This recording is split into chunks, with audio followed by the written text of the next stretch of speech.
Buenos días a todos. Disculpad el pequeño retraso, pero bueno, viendo las lluvias entendíamos que era oportuno esperar un poquito para que la gente pudiera llegar. Bueno, voy a empezar en la mesa presentando a la secretaria autonómica de Cooperación y catedrática de Derecho del Trabajo de esta facultad, Belén Cardona, que realmente ya todo el mundo la conocemos porque es de la casa, como se suele decir, pero además es que es muy oportuno que esté aquí, además de por su prestigio, porque es su tema, ¿no? Es decir, este congreso es la protección de datos, control de los trabajadores, un tema que ella lleva trabajando desde muchísimo tiempo y muy bien, y que, bueno, yo la he leído en muchísimas ocasiones y entonces, claro, no podíamos dejar que no estuviera aquí, al menos dentro de sus responsabilidades políticas, al menos presentando y, bueno, transmitiéndonos parte de sus conocimientos en esta presentación. Y le voy a dejar ya la palabra, luego presentaré al resto de la mesa conforme vayamos hablando. Muchas gracias. Belén, por favor. Buenos días. Adrián, claro que podía no haber estado aquí. Y yo tengo que agradecerte. Cuando me llamó Adrián le agradecí muchísimo la invitación, porque aunque mi presencia aquí es meramente testimonial y un poco simbólica, pero me permite participar, aunque sea mínimamente, de un congreso que me permite dos cosas. Por una parte, reencontrarme con amigos queridos y respetados colegas, ambas cosas. Y por otra parte, participar, efectivamente, como decía Adrián, de un congreso cuyo leitmotiv, cuyo objeto principal tiene que ver con un tema que para mí es muy querido. De hecho, fue mi tema de tesis y ya podrán imaginar que de esto hace bastante tiempo. Y es un tema, como suele ocurrir con las tesis, que por mucho que te empeñes en desprenderte de él, nunca lo consigues, siempre te va acompañando. En este caso tampoco ha habido un intento por mi parte de desprenderme de él. Y es verdad que la evolución del contexto tecnológico ha ido abriendo siempre más desafíos para el derecho del trabajo. No es que hayan cambiado tantísimo las reglas de la relación laboral. En realidad nos encontramos siempre en presencia de esa necesaria tensión que marca la relación laboral entre la esfera de los derechos de los trabajadores y las legítimas facultades y poderes del empleador. Pero es verdad que el contexto cambia, que las tecnologías modifican, eso sí, la manera de producir y de trabajar, y eso permite o reta al derecho al trabajo a hacer frente y dar respuestas a esos nuevos desafíos. Pero insisto, en realidad siempre estamos hablando de ese conflicto, de esa tensión, de ese equilibrio entre los derechos de los trabajadores, los derechos fundamentales y los poderes del empleador. Es verdad que en ocasiones ese conflicto, ese necesario equilibrio, ese respeto que debe existir entre las dos partes y las dos esferas de derechos y de poderes, en ocasiones no ha encontrado por parte del legislador una respuesta rápida y adecuada.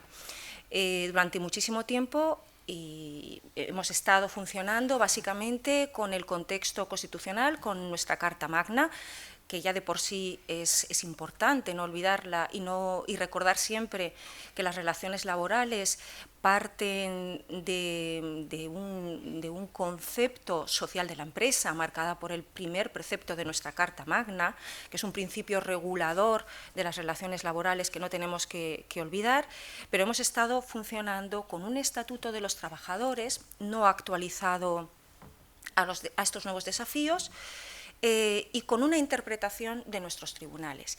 Y esa interpretación de los tribunales, en alguna ocasión, digamos que esta perspectiva de la empresa social la ha olvidado o la ha dejado un poco de parte para priorizar otros criterios.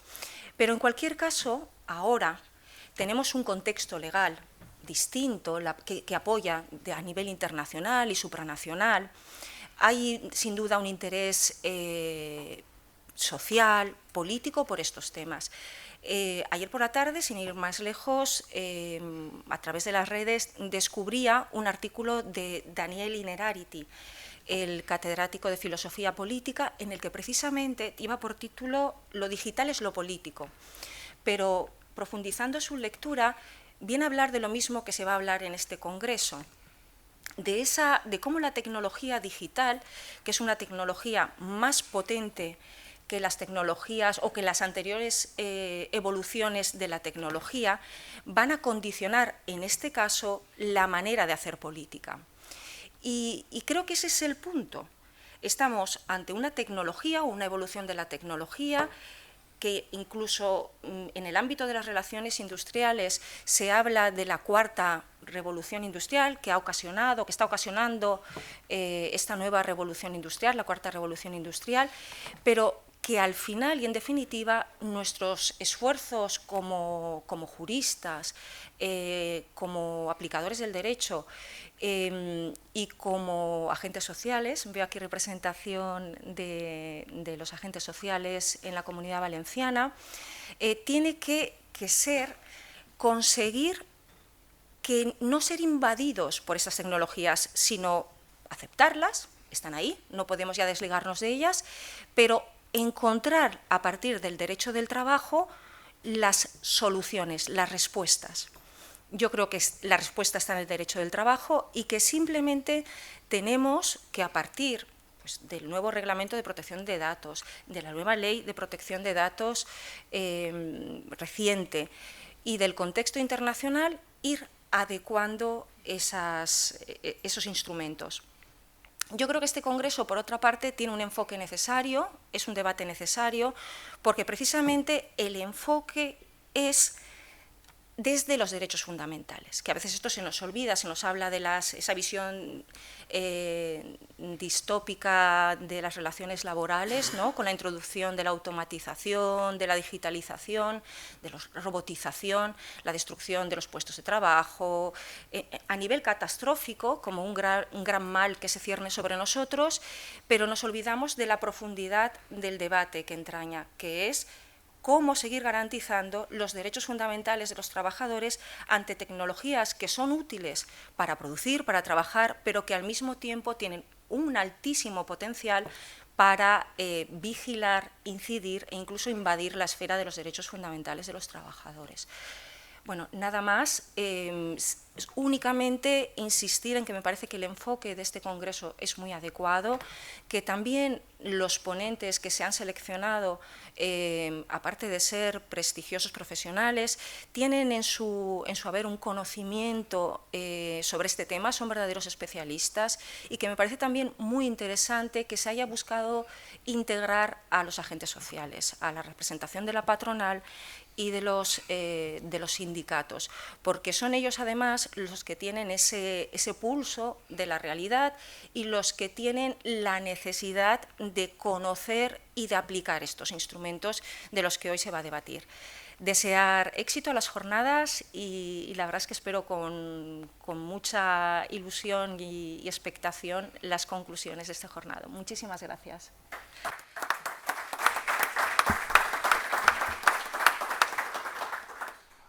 Muchísimas gracias a ti, Belén, por la presentación, por esta introducción al tema, esta exposición brillante, porque es difícil siempre resumir también todo esto. Y solo decir, pues, así en abierto, ¿no?, qué tema, ¿no?, de tesis. Es decir, que realmente ha tenido un recorrido espectacular, qué buena elección, porque, claro, ahora mismo todos sabemos de la importancia de la protección de datos, pero saberlo en aquel momento no era tan fácil. Por eso digo que qué mérito hay de elección de tema. Daniel, me llamaba nuestro querido Ignacio Albión, siempre cada vez me decía que yo era la que estudiaba las cosas raras en el departamento. Sí. Bueno, pues... Bien, ahora voy a dar la palabra a Javier Ibáñez, que es coordinador técnico del Centro de Innovación Las Naves del Ayuntamiento de Valencia y que es, este congreso, como ya sabéis, es en parte organizado por la Cátedra de Economía Colaborativa y Transformación Digital, que es impulsada desde el Centro de Innovación Las Naves, y es de agradecer la apuesta que hacen por la Universidad de Valencia y concretamente en mi persona y en Andrés Boix como directores de esta cátedra.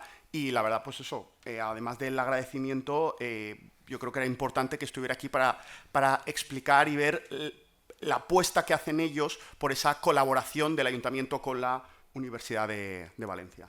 Javier. Bueno, pues buenos días a todas, a todos. Muchas gracias, Adrián, por invitarme. Yo le comentaba a Adrián antes de empezar que cuando yo voy a un congreso, unas jornadas y miro el programa, normalmente miro a qué hora empieza la presentación institucional y a qué hora empieza el congreso de verdad y me salto lo primero. Entonces, en coherencia con este actitud voy a intentar ser muy breve para que empiece el congreso de verdad, ¿no? Hoy además estábamos 2 personas en la mesa, pero una de ellas sí que sabe del tema, no es mi caso, ¿no? Entonces, lo único que sí que quería compartir con vosotros es el porqué de la apuesta que hicimos desde el Centro de Innovación Las Naves por el equipo del profesor Adrián y de Andrés Boix. Cuando yo me incorporé hace algo menos de 4 años a este Centro de Innovación del Ayuntamiento, en realidad una institución que todavía no era un centro de innovación y que la encomienda que se nos hizo a la gente que nos incorporamos fue poner en marcha ese Centro de Innovación Municipal. Bueno, pues tuvimos algunas cuestiones encima de la mesa a discutir para ver cómo lo hacíamos.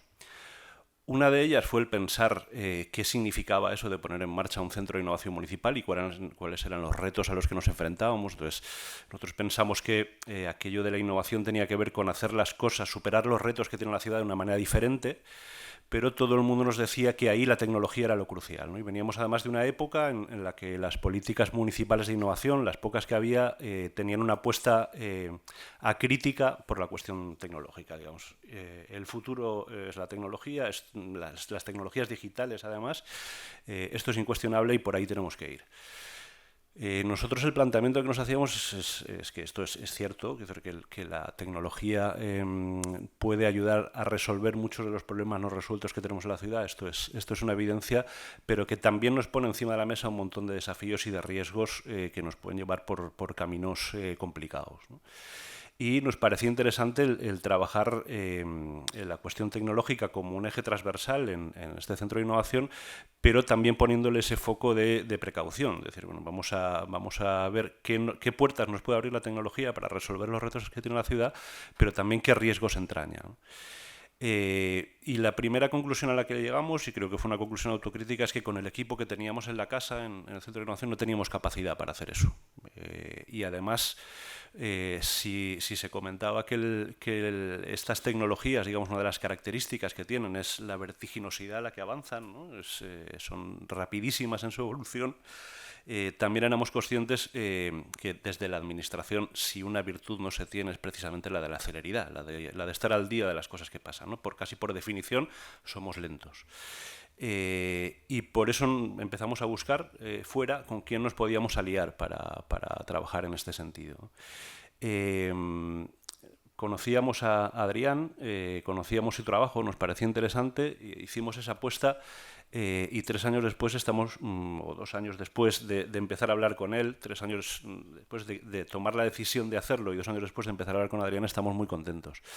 Y muy contentos por 2 cuestiones. Una, por las temáticas en las que estamos trabajando en conjunto desde esta cátedra. Bueno, cuando nos sentamos con Adrián y con Andrés y empezamos a pensar cuáles eran los temas en los que trabajar, identificamos 3 que nos parecían clave. Uno tenía que ver con estas cuestiones de la transición digital, la economía colaborativa y la vivienda, y ahí estamos trabajando, abriendo una línea de trabajo.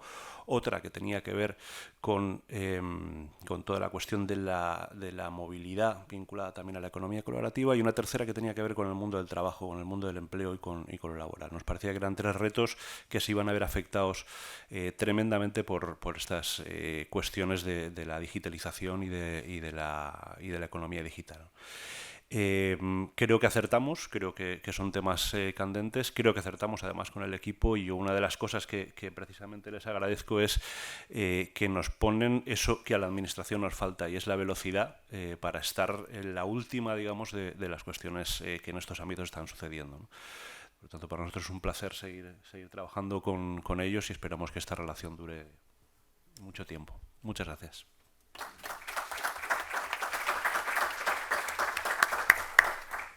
Bueno, muchas gracias, Javier. Por cierto, Andrés Boix, es difícil no conocerlo, o sea, es una persona que es difícil no conocer, pero para aquellos que sean de fuera y que no lo conozcan, es profesor de Derecho Administrativo de esta facultad. Por tanto, es un trabajo interdisciplinar. Efectivamente, el tema del alquiler, el tema de la movilidad, el tema del trabajo, es decir, es un trabajo interdisciplinar y colaborativo también, ¿no?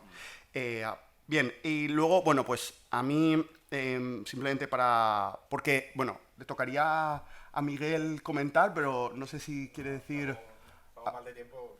Bueno, pues yo simplemente, bueno, a mí me corresponde en primer lugar los agradecimientos, obviamente, por supuesto, a todos los ponentes que han aceptado, sobre todo los que vienen de fuera y han tenido la mala suerte de venir a Valencia cuando llueve, lo cual pasa poco, pero es decir, tiene doble mérito este sacrificio que hacen los que vienen de fuera, tanto ponentes como moderadores, y por supuesto agradecer a los asistentes, es decir, sin vosotros no podría haber este congreso. Luego también, por supuesto, agradecer al equipo de gestión del congreso, a Ángela, a Rafa, a Josemi, a Macarena, que obviamente han estado, pues eso, muchas veces no se puede, esto es un congreso, implica mucho trabajo, y gracias, sin ellos hubiera sido imposible organizar esto. Y también agradecer al departamento, a la facultad y al departamento de Derecho del Trabajo, pero especialmente a los compañeros que siempre brindan un apoyo muy grande para todo lo que hace falta, y la verdad es que eso es de verdad de corazón de agradecer que los compañeros pues eso, confíen en alguien tan joven como yo, bueno, tampoco tanto, pero joven, alguien joven para organizar este tipo de eventos. Yo la verdad es que al departamento siempre le estoy muy agradecido por esta oportunidad. Y simplemente ya para terminar, decir a los asistentes, bueno, que este congreso no es el primero de la serie, es el tercero. El primero, bueno, nace esta idea de los congresos junto con Miguel Rodríguez Piñero y yo mismo. Hace 2 años, en 2017, se organizó aquí en Valencia el primer congreso en colaboración con varios proyectos de investigación, un proyecto que dirigía el propio Miguel Rodríguez Piñero sobre... bueno, realmente ese proyecto... en realidad era sobre tecnología y derecho del trabajo. No hace falta decir el nombre del código, exacto. Ni el código, eso ya está en el programa, para luego las justificaciones. Pero bueno, que en cualquier caso, efectivamente, es una colaboración de un proyecto y otro de aquí Valencia sobre regulación de la economía colaborativa, y que, pues eso, hace 2 años se hizo el primer congreso sobre economía colaborativa. Luego, hace 1 año, es decir, 1 año después, se hizo en Sevilla otro congreso, también en colaboración de estos proyectos, dando continuidad, es decir, todos los temas. Claro, porque efectivamente el tema de la economía digital, o como queramos llamarlo, evoluciona muy rápido, y de un año a otro han pasado muchas cosas. Es decir, solo hay que ver la cantidad de sentencias que ahora tenemos, que en 2017, cuando hablábamos de Libero Globo, no sabíamos nada, no había ninguna sentencia, y obviamente ahora tenemos mucha más información. Hace 1 año ya había alguna cosa, ahora incluso hay más. Entonces, efectivamente, la necesidad de dar continuidad a este tipo de congresos para seguir, pues eso, transmitiendo conocimientos, y como ya he avanzado, no solo a la academia, sino transmitir conocimientos a abogados, a graduados sociales, a sindicatos, a empresarios. Es decir, transmitir los conocimientos a la sociedad, yo creo que es muy importante. De hecho, desde la cátedra también apostamos mucho por eso, es decir, por la transmisión de conocimientos, no solo generar conocimiento en la universidad, sino transmitirlo. Y entonces es el tercer congreso en el cual no solo estos 2 proyectos, bueno, con renovación de proyecto por parte de Miguel, da continuidad, sino que además se suma un proyecto que me concedieron desde la Generalitat Valenciana sobre estos temas. De hecho, muchos de los miembros de ese proyecto han venido, lo cual es también de agradecer a todos los que forman parte del proyecto de la Generalitat, que desde el principio aceptaron: Alex, Paco, Ana Belén, es decir, y creo que me estoy dejando, bueno, Ángela también, Sergio, es decir, todos aquellos que desde el principio aceptaron formar parte, agradecer, y una suerte pues que nos concedieran el proyecto. Pero además, la cátedra, y también incluso como colaborador de este proyecto, nombrar de este congreso, perdón, nombrar el proyecto del profesor Jesús Cruz, que también amablemente se unió para colaborar y poder hacer, pues eso, un evento colaborando con varias universidades, incluso pues eso, desde varias perspectivas distintas, lo cual a mí particularmente me hace muy feliz, ¿no? Que la familia vaya creciendo y que efectivamente, pues si con suerte podemos dar continuidad a esta serie de congresos hacia el futuro. Y nada, y simplemente pues eso, agradecimiento a todos los presentes, y voy a devolver la palabra, si parece bien, a Belén Cardona, simplemente para que inaugure y dé por inaugurado el congreso. Muchas gracias.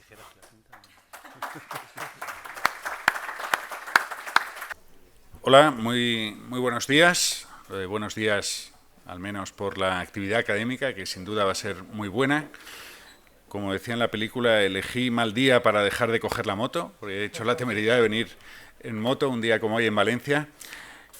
Para los que venís de fuera, pues que sepáis que esto no es lo habitual, aunque habitualmente tenemos lo que antes se llamaba gota fría y ahora no sé qué nombre le han puesto. Bien, yo soy Lorenzo Cotino Hueso, soy catedrático de Derecho Constitucional de esta casa y, entre otras cosas, coordinador de la red Derecho TICS, que desde el año 2004, desde hace 15 años, pues aquí, con la matriz en la Universidad de Valencia, organizamos congresos de especialistas en Derecho de las nuevas tecnologías. Abro este segundo de publicidad siempre académica. Dentro de escasamente 3 semanas pues realizaremos un nuevo congreso de la red Derecho TICS el último fue en marzo, sobre fake news y desinformación y gobierno abierto, y este va a ser, y les invito a todo aquel que esté interesado, va a ser sobre el segundo congreso de la red que se ha creado de Derecho Público de la Inteligencia Artificial, va a ser relativo a inteligencia artificial y derecho público.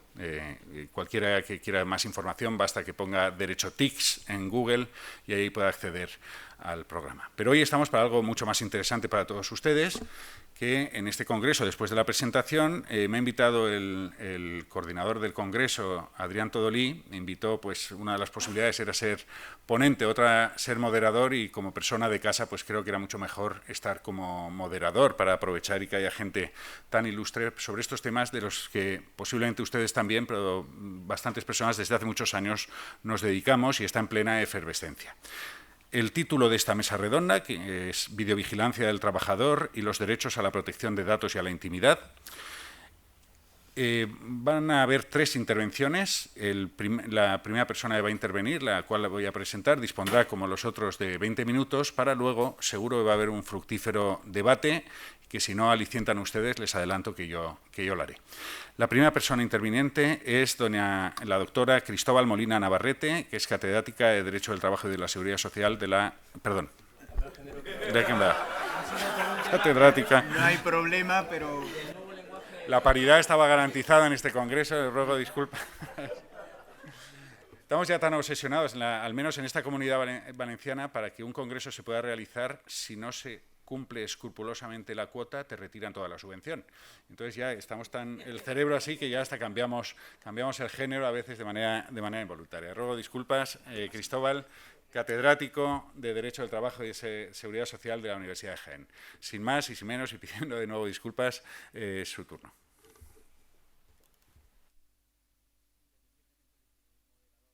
A ver, eso, gracias. El moderador ya nos recordará, efectivamente, ejercerá su función y para acotarnos en el tiempo, en fin, yo pondré también los medios propios, que para eso están las nuevas tecnologías, para poder llevar un autocontrol del tiempo, ¿no? Bueno, buenos días en primer lugar, independientemente de la climatología, porque los buenos días es una actitud. Así que para mí es una enorme satisfacción y un placer pues estar de nuevo en la Universidad de Valencia. Por supuesto, agradecer a la organización, en este caso pues a los dos directores. En primer lugar a Adrián, que es el que se ha puesto en contacto conmigo, muy amable, ¿vale?, el que me haya invitado a un congreso de estas características, y al codirector Miguel Rodríguez Piñero, al que conozco desde hace pues, unos anitos, ¿no? Y luego, bueno, pues compartir mesa pues con colegas, compañeros queridos y admirados como Paco, Ana Belén y Paco, y luego pues un auditorio pues tan reconocido como el que aquí hay, ¿no? Bueno, nos corresponde a nosotros una de las cuestiones pues más típicas, de hecho aparece, ¿no?, en la propia imagen elegida para el Congreso, ¿no? Las videocámaras es un elemento pues fundamental que tiene una larga tradición jurisprudencial que genera una enorme polémica. Nosotros, lo digo en un minuto, en fin, procuraremos que esto sea lo más dinámico posible, dejaremos el tiempo correspondiente al debate, que yo creo que es lo más interesante, y para que no hubiera un exceso, ¿no?, de justaposición o de concurrencia de temas, hemos hecho una distinción clásica, ¿no? Hemos ido a las fuentes, que para eso somos juristas. Y bueno, todos sabemos que una materia suele estar regulada por una ley, tiene un desarrollo jurisprudencial y luego genera una problemática práctica, ¿no? Bueno, pues Paco se encargará de la problemática jurisprudencial, Ana Belén de la práctica y yo me encargaré de la ley. Vamos a ver, brevísimamente. Todo el mundo espera la ley como el Mesías. De hecho, en la presentación se ha puesto de relieve que ahora ya tenemos ley. Nosotros teníamos dos problemas fundamentalmente en esta materia. Uno es la polémica o la tensión entre los distintos niveles de los tribunales en este sistema multinivel. Cada jurisdicción decía una cosa, la penal, la social, y dentro de la social, cada nivel jurisdiccional, el Tribunal Europeo, el Tribunal de Justicia, el Tribunal Supremo, el Tribunal Constitucional. Obviamente, ante esa problemática, que es la que desarrollará Paco, la cuestión fundamental era, oye, ¿y cómo desarrollan esto las empresas, las políticas y los códigos? Y a esa polémica, pues, le dará respuesta a la profesora Ana Belén. Pero no teníamos una ley y, por tanto, llorábamos, ¿no? Porque, claro, el legislador debe poner orden en tanto desorden y en tanto caos. Ya tenemos una ley y ahora tenemos un tercer problema, y es la propia ley. Eso es lo que yo voy a explicar, ¿no? Que antes, pues efectivamente, podríamos estar discutiendo desde el marco fundamental de los derechos fundamentales, el método de ponderación, los principios, la proporcionalidad, y esperábamos una ley que pusiera orden. Bien, ya la tenemos, como ustedes saben, la Ley de Protección de Datos tiene un artículo específico, el 89, dedicado a esta materia. Tiene otros, pero no es de nuestra competencia. Me sitúo aquí para ser más preciso. Bien, ¿cuál es el primer mensaje que quiero lanzarles? Bueno, pues que esa ley genera más problemas que los que resuelve. Primera idea. Es decir, en términos técnicos, en términos de teoría del derecho, es un precepto jurídicamente viciado. Y cuando digo viciado, no es en términos morales, sino en términos ferrayolianos del garantismo jurídico. Es un precepto que está lleno de lagunas y de antinomias. Es decir, dice poco y lo que dice lo dice mal. Por lo tanto, ya está la alegría para los profesores de Derecho del Trabajo y los juristas, claro, porque si el legislador fuera perfecto, ¿a qué nos íbamos a dedicar nosotros? Bien, ahora, una vez hecha la afirmación, esta es la tesis. Esa ley plantea problemas de desajuste con el ordenamiento jurídico superior. Obviamente con temas jurisprudenciales, pero yo no voy a pisar el terreno. Mi ámbito es las normas en sí. ¿Dónde están las lagunas sin contra? Lógicamente, ¿por qué una ley presenta lagunas y por qué presenta contradicciones? Pues insisto en ese modelo garantista, porque choca o se desajusta con el nivel superior. ¿Y cuál es el nivel superior? Todos ustedes lo saben, el nuevo reglamento comunitario en materia de protección de datos. Bien, y entonces, ¿cómo resolvemos ese problema? Claro, bueno, pues para ese problema tendremos que acudir a la técnica jurídica de integración de lagunas y de corrección de antinomia. Bien, esta no es solo una cuestión, yo lo llevo pensando desde el primer día, bueno, el profesor Trujillo también hizo alguna nota sobre estos temas, desde el primer día que salió la ley. Afortunadamente ya hay alguna sentencia, una muy conocida, de un juzgado de lo social de Pamplona que ha puesto, en fin, en términos oficiales, esa contradicción que a mí me parecía que existía, insisto, desde el primer momento, pero bueno, que los tribunales, es verdad que él lo resuelve de una manera con la que no estoy nada de acuerdo, de hecho, además, termina declarando el despido procedente, es curioso, identifica la vulneración del derecho fundamental, es una prueba tecnológica ilícita, pero el despido es procedente porque hay otras pruebas. Esto, y será el último tema que yo analice, abre otra cuestión muy importante y es de qué le sirve a los trabajadores que le anulen la prueba tecnológica si luego puede existir o puede haber otra prueba. ¿El despido es nulo o no es nulo el despido con una prueba tecnológica existiendo otra prueba? Bien, dicho, hecha la afirmación, evidenciado el problema, ahora tengo que argumentarlo. ¿Por qué digo que hay lagunas y contradicciones? Ustedes recordarán, no he hecho una presentación porque no me gusta presentar una norma, ¿no? Porque todos ustedes la conocen y porque quiero ser muy directo, ¿no? Pero ustedes recuerdan el precepto, el artículo 89 tiene 4 ideas, básicamente. La primera idea es una habilitación, esto es importante. Esto es importante, porque claro, previo a todo esto, ¿cuál debe ser la actitud del jurista en relación a la videovigilancia, ¿no? El uso de la videovigilancia como técnica de control?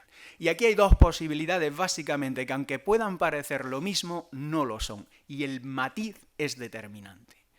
O la videovigilancia es un instrumento para disuadir al trabajador de incumplimientos contractuales y, por tanto, darle una ventaja preventiva del incumplimiento, para lo cual se necesita transparencia, o la videovigilancia es un mecanismo para garantizar la eficacia de la prueba del incumplimiento.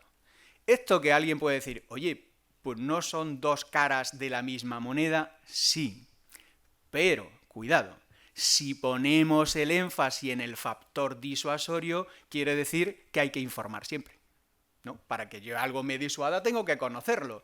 ¿Eso a qué nos llevaría? A la prohibición de la vigilancia encubierta. Este es el elemento claro y preciso y práctico. No puede haber jamás videovigilancia encubierta, oculta, porque eso elimina el fin de del instrumento.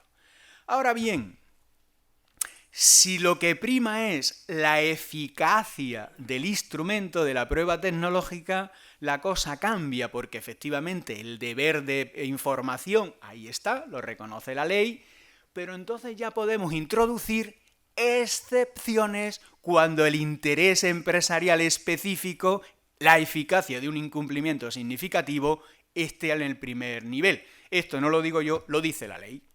Como ustedes saben, la ley dice que cabe no respetar ese deber de información específica, salvo el cartelito, la pegatina, zona de videovigilancia, cuando registre un acto ilícito. Y aquí viene una profundísima contradicción desde mi punto de vista y toda una antinomia jurídica.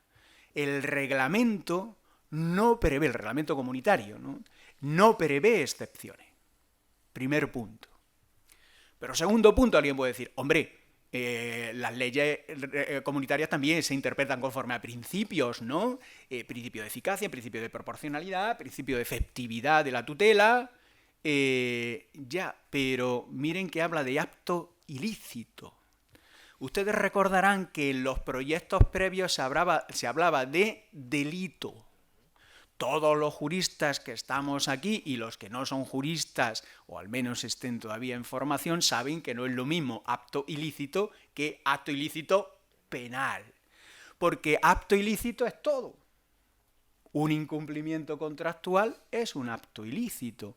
Pero entonces miren la profundísima contradicción. Si todo acto ilícito sirve para excepcionar, ¿qué ocurre? Que la excepción se convierte en norma.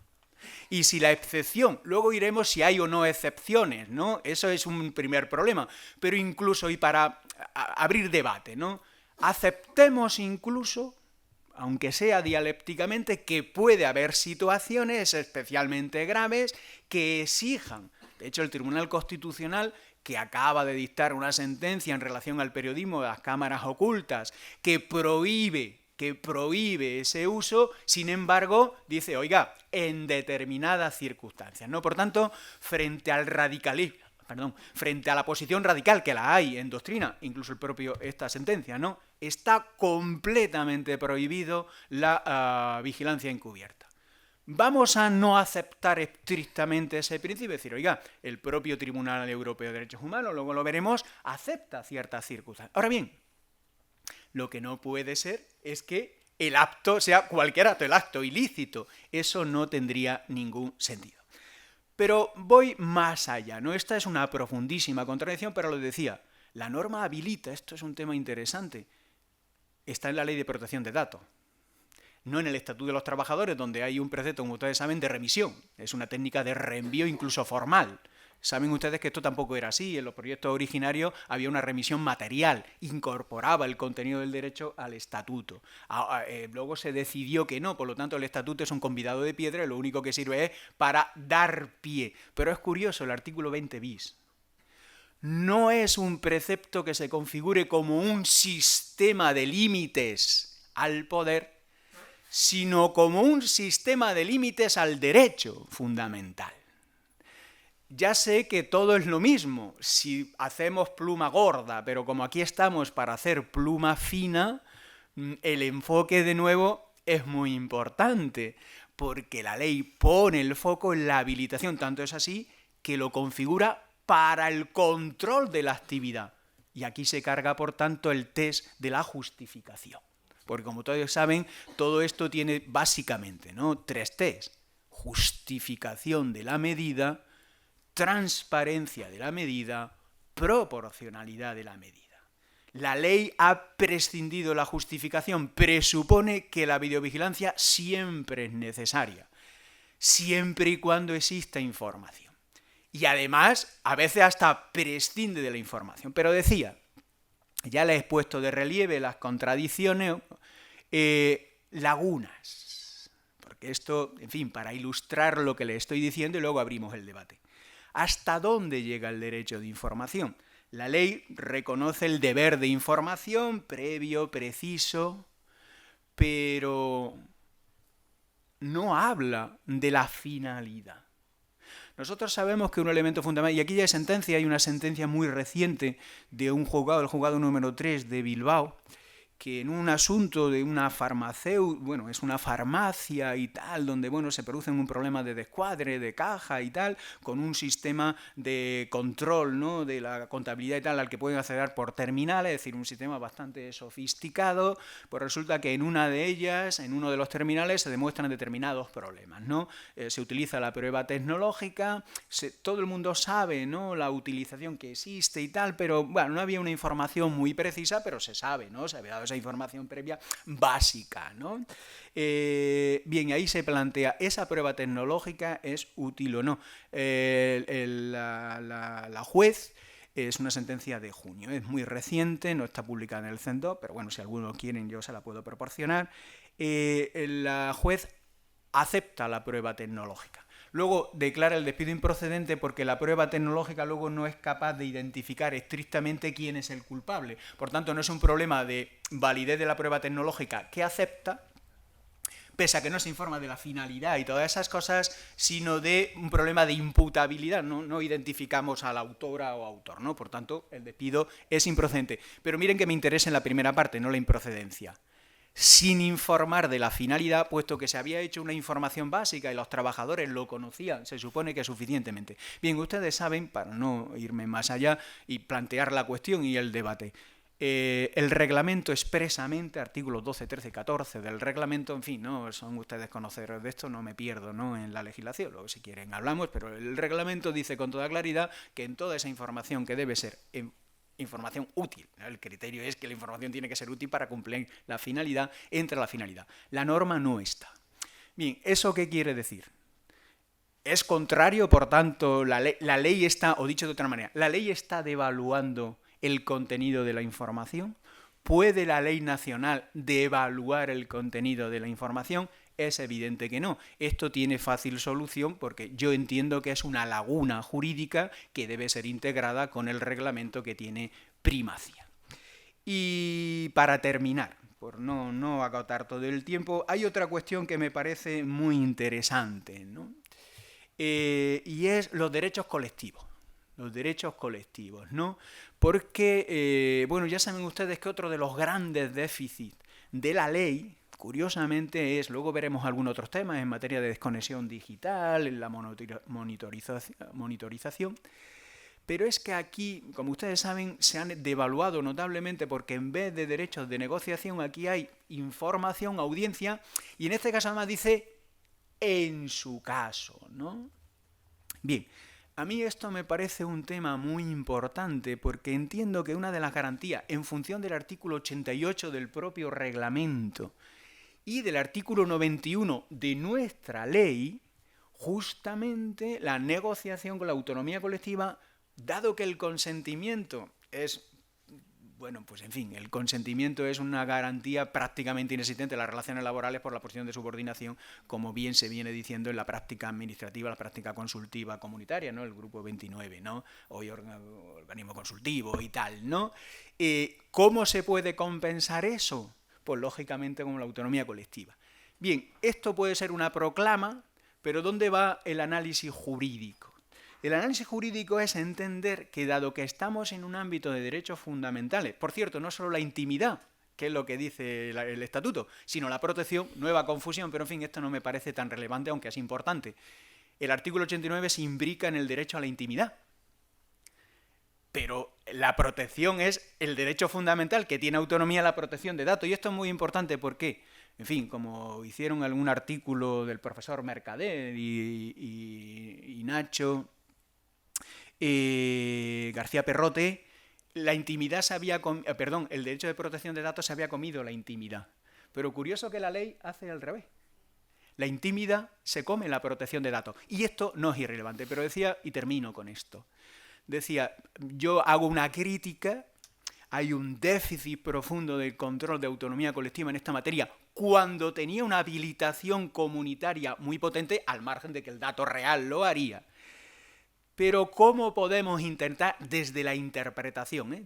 No, obviamente desde la reforma legislativa, que eso es lo fácil, y bueno, nuevo Mesías, no soy yo favorable, ¿no?, a esas expectativas mesiánicas de la ley, que como ven nos complica más la vida. Bien, a mí me parece que es muy interesante justamente el que estamos ante una ley, y vamos a sacarle alguna virtud, que añade algo, aunque mal. En esta línea, en fin, como recientemente ha puesto Carlos Hugo, al que veo aquí en primera línea, creo esta es una materia de contenido, mientras que lo otro, el derecho de información individual es contenido esencial y por tanto garantía plena, esto otro es contenido adicional. Y como tal contenido adicional, es verdad que la ley puede prescindir o jugar con él. En fin, enfoque constitucional, no me pierdo en eso, pero como contenido adicional que es, entra en la protección específica y tanto el juez como el juez ordinario, quiero decir, lógicamente, como el juez constitucional, deben incorporarlo como una tutela, de tal manera, por tanto, que se produciría una laguna jurídica, no una contradicción aquí, técnicamente, ¿no? En fin, trato de ponerle un poco de orden técnico a este caos legislativo. No es una contradicción, a diferencia del tema del acto ilícito, la vigilancia encubierta, que ahí he dejado abierto, ¿no?, luego para el debate, yo tengo una posición concreta, pero en fin, prefiero luego en ese debate. Aquí tendríamos una laguna, es decir, una situación defectuosa que debe integrarse con la doctrina constitucional. Bueno, pues yo creo que he agotado mis 20 minutos y a partir de aquí, después de las intervenciones seguro muy interesantes de mis compañeros, pues quedaré a su disposición para el debate. Muchas gracias.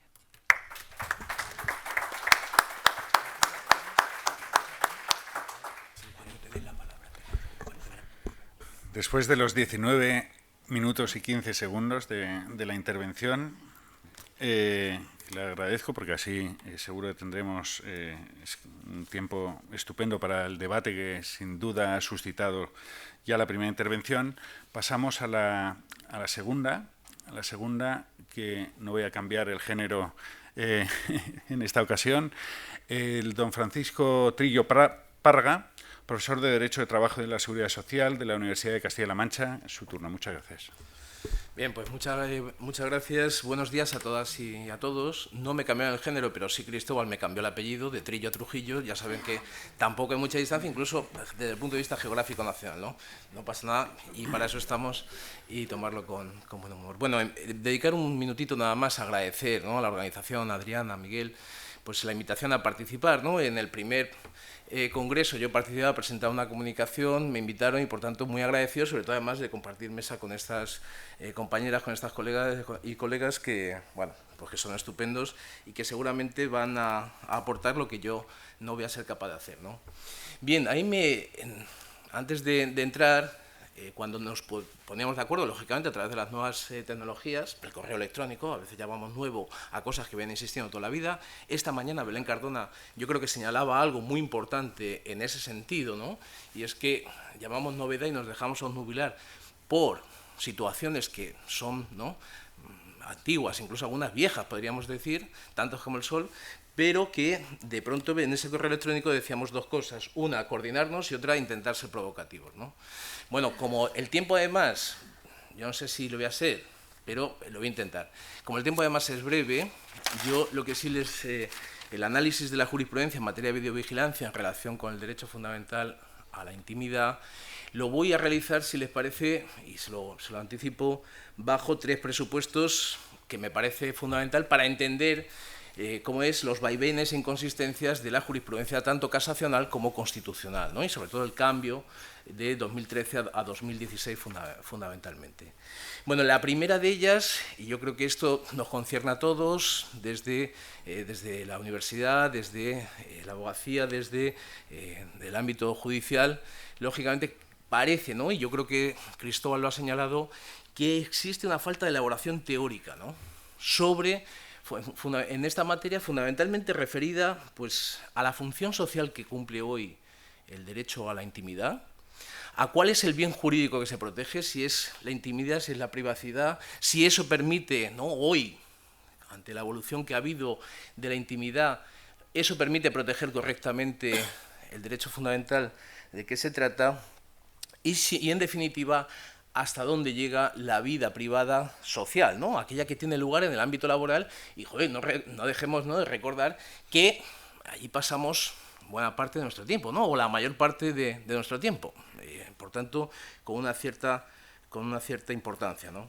En segundo lugar, la segunda clave de lectura que yo les propongo es, y voy a ser muy franco, muy sincero, mejor dicho, en un momento determinado, es que creo que hay un abandono total del método ponderativo del principio de proporcionalidad, donde la necesidad empresarial, hoy lo ha explicado perfectamente Cristóbal, y eso me permite a mí pasar más de puntillas posteriormente sobre ello, ya no se discute sobre la necesidad concreta empresarial, sino que se admite de entrada, la propia ley acoge, yo creo que esa idea de que eso, y teniendo lógicamente, como diré después o intentaré decir después, una regresión en lo que había sido la jurisprudencia, ¿no?, de los tribunales, que al principio lo permitían todos y luego poco a poco se ha ido permitiendo límites, ¿no?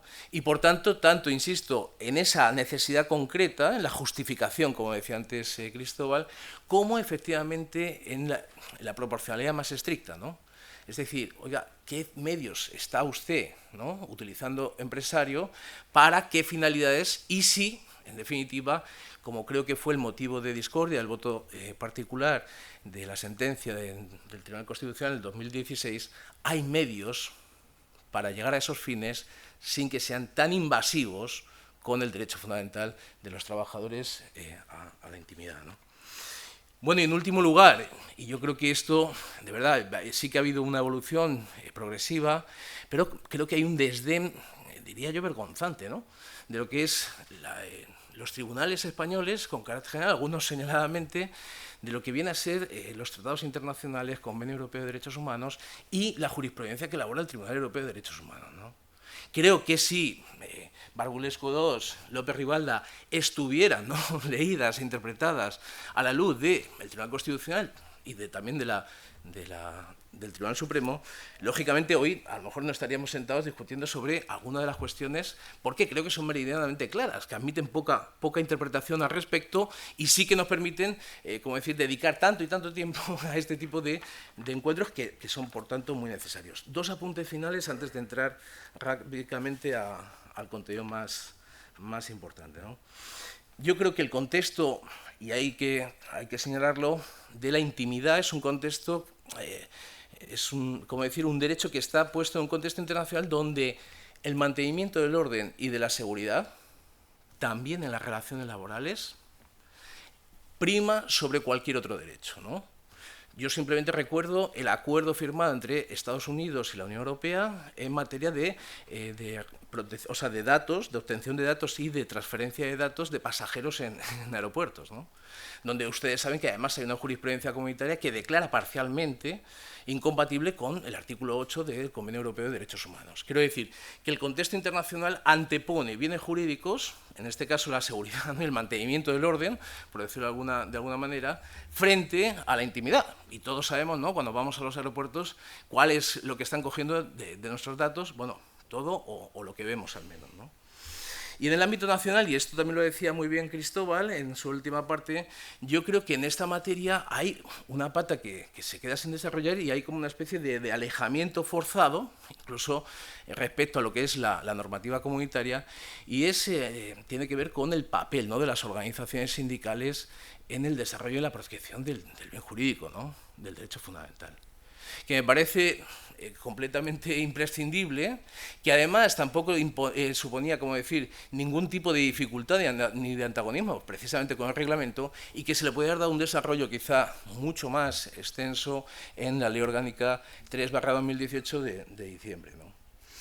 Bueno, ¿cuáles son los problemas sustanciales que yo les propongo para el análisis, independientemente de que la materia es muy amplia y que, lógicamente, en el debate trataremos lo que ustedes entiendan más importante, pero los problemas sustanciales tienen que ver con la utilización de la información, es decir, si se utiliza, a qué finalidades se utiliza, sabiendo que puede utilizarse a finalidades distintas, incluso espurias, llegando a constituir situaciones de discriminación.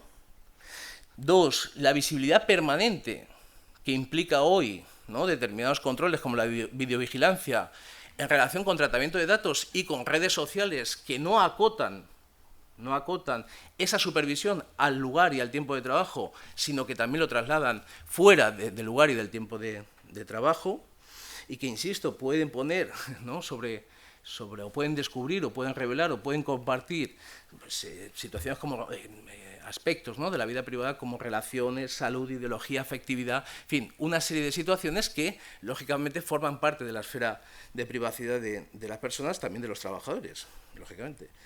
Y, en última instancia, que lo que desde algún punto de vista se entiende como irrelevante, la obtención de datos, dice, bueno, esto en sí mismo no puede causar un daño al derecho fundamental, hoy se puede conectar, ¿no?, con otro tipo de situaciones que sí arrojan al final una información completa que antes aparecía completamente parcelada. Y en último lugar, como señalaba antes Cristóbal, pues tiene que ver con el uso de la videovigilancia como medio de prueba, ¿no?, como medio de prueba, insisto, y ahí efectivamente, sobre todo la justificación, ¿no?, de la necesidad y la proporcionalidad entre medios y fines, pues parece fundamental. Bien, en cuanto al primer aspecto, relativo al bien jurídico, al contenido esencial, pues efectivamente habría que un poco reflexionar o proponer reflexionar sobre si hoy el bien jurídico que se protege tiene que ver con la intimidad. No creo que hoy a la vista, ¿no?, del desarrollo tecnológico, podamos hablar más de la intimidad, sino más bien de la privacidad, y sobre todo teniendo en cuenta un elemento que cada vez está instalado más en nuestra sociedad, también, en nuestras sociedades occidentales, también en la española, que tiene que ver con el derecho, ¿no?, de las personas, de los trabajadores, de controlar su identidad también virtual, ¿no? Es decir, conocer cómo se obtiene la información y qué información se obtiene y qué fines, a qué finalidad va destinada.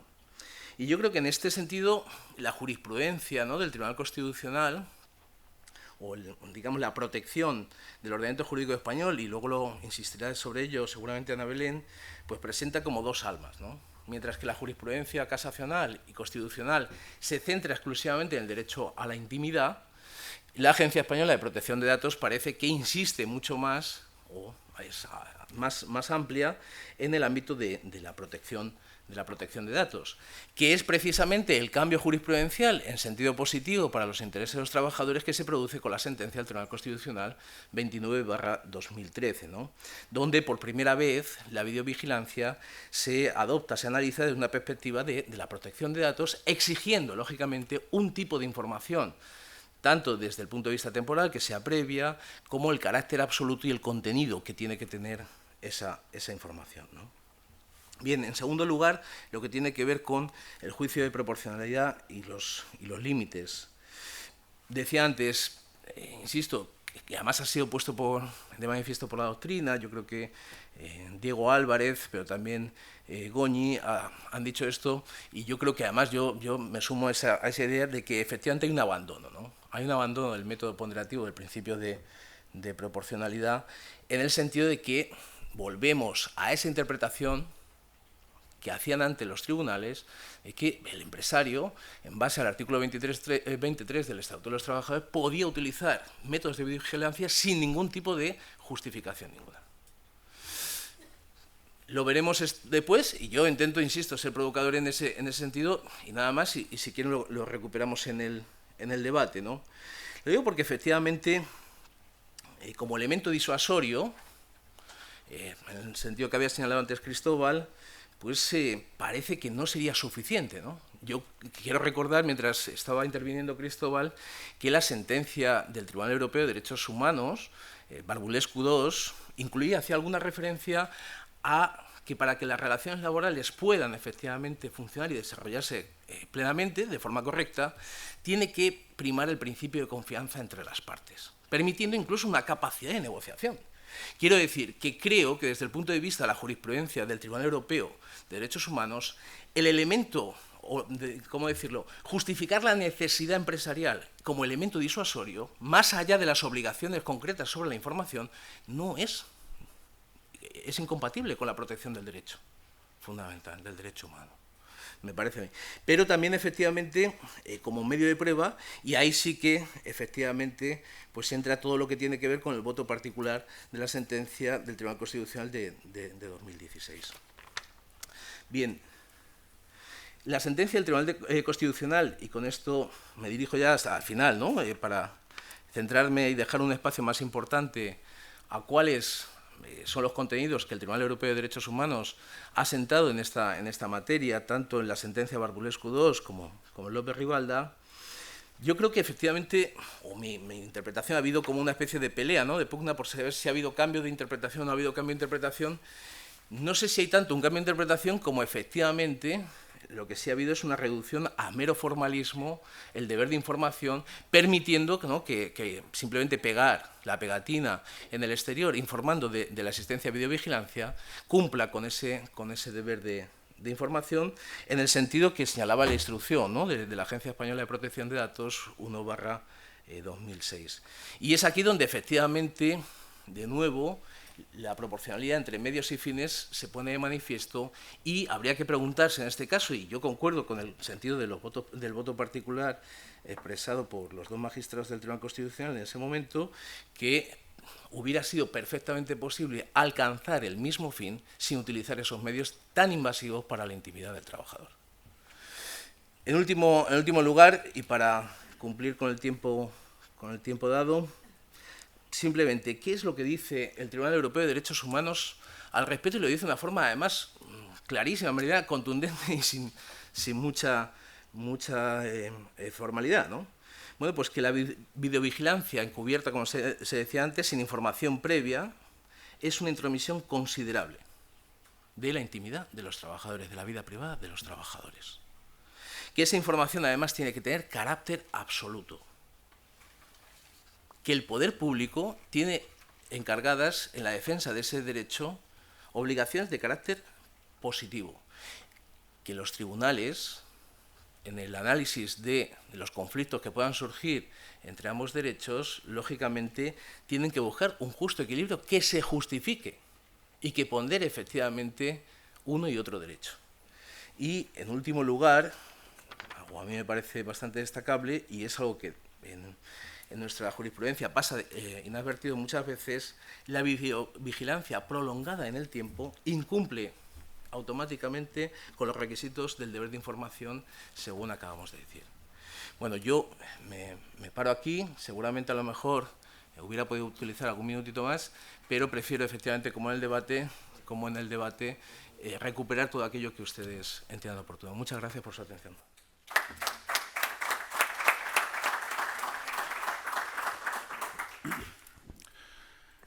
Debe ser que los colegas vienen de la disciplina laboral y que son bastante diferentes, por lo que veo, a los de la disciplina de constitucional, en las que es necesario moderar a las personas. Aquí casi hay que incentivar que agoten el tiempo. Va a ser sin duda ventajoso, pero vamos, quedaban hasta 5 minutos más. En cualquier otro foro, pues el moderador tiene que ir sacando papelitos. Aquí no es el caso. Ahora sí, vamos con la tercera intervención. Yo al menos ya anuncio que tengo no pocas cuestiones y reflexiones para hacer, pero sin duda serán primero las del público, después de oír a la siguiente interviniente. La siguiente interviniente es Ana Belén Muñoz Ruiz. Ella es profesora titular visitante de Derecho del Trabajo y de la Seguridad Social de la Universidad Carlos III de Madrid. Muchísimas gracias. Bueno, muchísimas gracias por la invitación a este congreso. Felicitar a los organizadores, Adrián Tudoli, por la oportunidad y la elección del tema. Yo creo que es muy oportuno que debatimos sobre estas cuestiones, y más con todas las sentencias que tenemos y resoluciones y demás. Luego es interesante, sobre todo de cara a clarificar, ¿no? Clarificar por dónde ir con vía segura, ¿no? Para no cometer o asumir riesgos innecesarios, ¿no? Al respecto. En mi caso me aproximé a este tema hace unos años con motivo de un libro que tuve la oportunidad de hacer con un ex magistrado del Tribunal Supremo, Aurelio de Sentado, y analizamos en su momento, hablo del 2012, hacia 4 años hacia atrás, pues las resoluciones de la Agencia Española de Protección de Datos en materia de videovigilancia, control informático y controles emergentes. En ese momento llamábamos controles emergentes pues al tema de control biométrico, ¿no? Las tarjetas estas que se colocan en la ropa y demás, ¿no? Y al hilo de esta sesión, pues he hecho una revisión de lo que hay nuevo respecto de resoluciones, informes de la Agencia Española de Protección de Datos. Como saben, tenemos esa otra vía, es decir, que una sanción de despido o una sanción de otro tipo en el ámbito laboral se puede ir por la vía de la Agencia Española de Protección de Datos alegando vulneración del derecho fundamental de protección de datos, ¿no? Y al respecto sí que había antes del Reglamento Europeo una serie de resoluciones, informes, guías que nos pueden dar una visión de cuál es la perspectiva de la agencia, que en definitiva es la que sanciona en el ámbito, ¿no?, de la protección de datos, que como saben las sanciones son muy elevadas, ¿no? Por tanto conviene estar al tanto de lo que va diciendo la agencia en ese sentido. Respecto de videovigilancia y los derechos de protección de datos e intimidad, yo coincido con mis ponentes en el sentido de que todo ello quizás se puede englobar en privacidad, ¿no? Es verdad que la intimidad no es lo mismo que la protección de datos, porque los datos no necesariamente tienen que ser íntimos para ser protegidos por la ley de protección de datos. Por tanto, sí que hay una delimitación, ¿no? Y los datos íntimos tienen una especial tutela. una especial protección en el ámbito de la ley. Por tanto, sí que podemos encontrar delimitaciones, pero hacia afuera, hacia otros países, se habla más bien de privacidad como algo que engloba todos los derechos afectados, ¿no? El primer punto de partida, que ya estaba claro antes del reglamento y antes de la ley, si vamos a los informes, a las guías, a las resoluciones, es el tema de que la videovigilancia laboral forma parte de las facultades del empresario, vía artículo 23 del Estatuto de los Trabajadores. Por tanto, el empresario no necesita el consentimiento expreso del trabajador para poder llevar a cabo esa videovigilancia laboral, ese control laboral. El consentimiento queda implícito con la firma del contrato de trabajo. Esa es una línea de tendencia clara de la agencia española antes y después del reglamento. Es decir, que ahí no ha cambiado nada, sigue siendo lo mismo, ¿no? El contrato de trabajo legitima este tipo de control. Luego abordaremos el tema de la proporcionalidad, por supuesto, no vale cualquier tipo de control, ¿no? Y hay que hacerlo con unas garantías que protejan a ese trabajador frente a ese control laboral. El contrato de trabajo, por tanto, legitima y también obligaciones laborales que el empresario tenga. Por ejemplo, el registro de jornada. El registro de jornada es una obligación del empresario, ¿no? Vía 34.9 del Estatuto de los Trabajadores. Luego puede legitimar también esa videovigilancia laboral. Al respecto, existen resoluciones también nuevas de la agencia que vienen a insistir en lo mismo, es decir, que el consentimiento no es necesario. Sí que se dice en otro tipo de documentos que son más prácticos, ¿no? Pero pueden ser útiles de cara a hacer muy bien las cosas, a tener una especial diligencia. Es el tema de que nunca deberá de efectuarse. Hay que informar, por supuesto, a los trabajadores de ese control. Es decir, un poco la moneda de cambio de que no necesitemos el consentimiento es el principio de transparencia. Es decir, hay que informar al trabajador y dice la norma, en su caso, a los representantes de los trabajadores.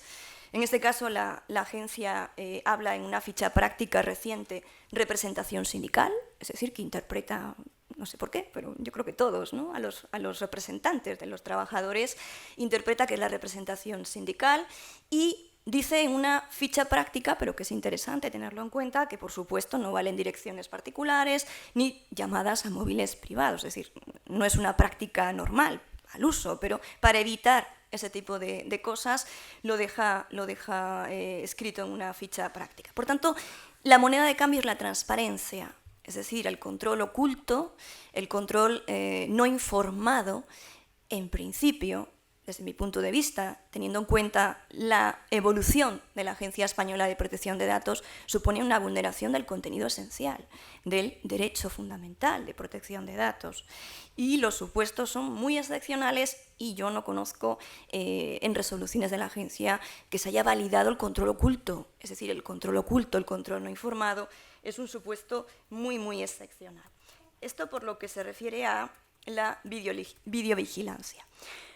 Es verdad que el Congreso o estas sesiones en concreto focalizan en la videovigilancia, pero hay una sentencia reciente de videollamadas, que no es videovigilancia, forma parte de la actividad de los trabajadores de telemarketing, según el convenio colectivo de aplicación, y hay una sentencia que es muy interesante porque valida una cláusula contractual genérica que en su momento se consideró abusiva por parte de la Audiencia Nacional, ¿no?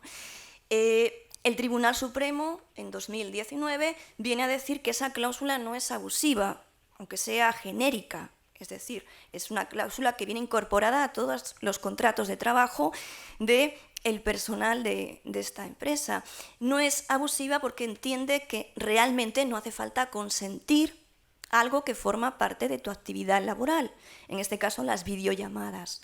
Es verdad que no eran muy frecuentes, pero se pueden dar esas videollamadas y entiende el Tribunal Supremo que el consentimiento pues, tampoco es necesario, en la medida en que forma parte de la actividad laboral del trabajador.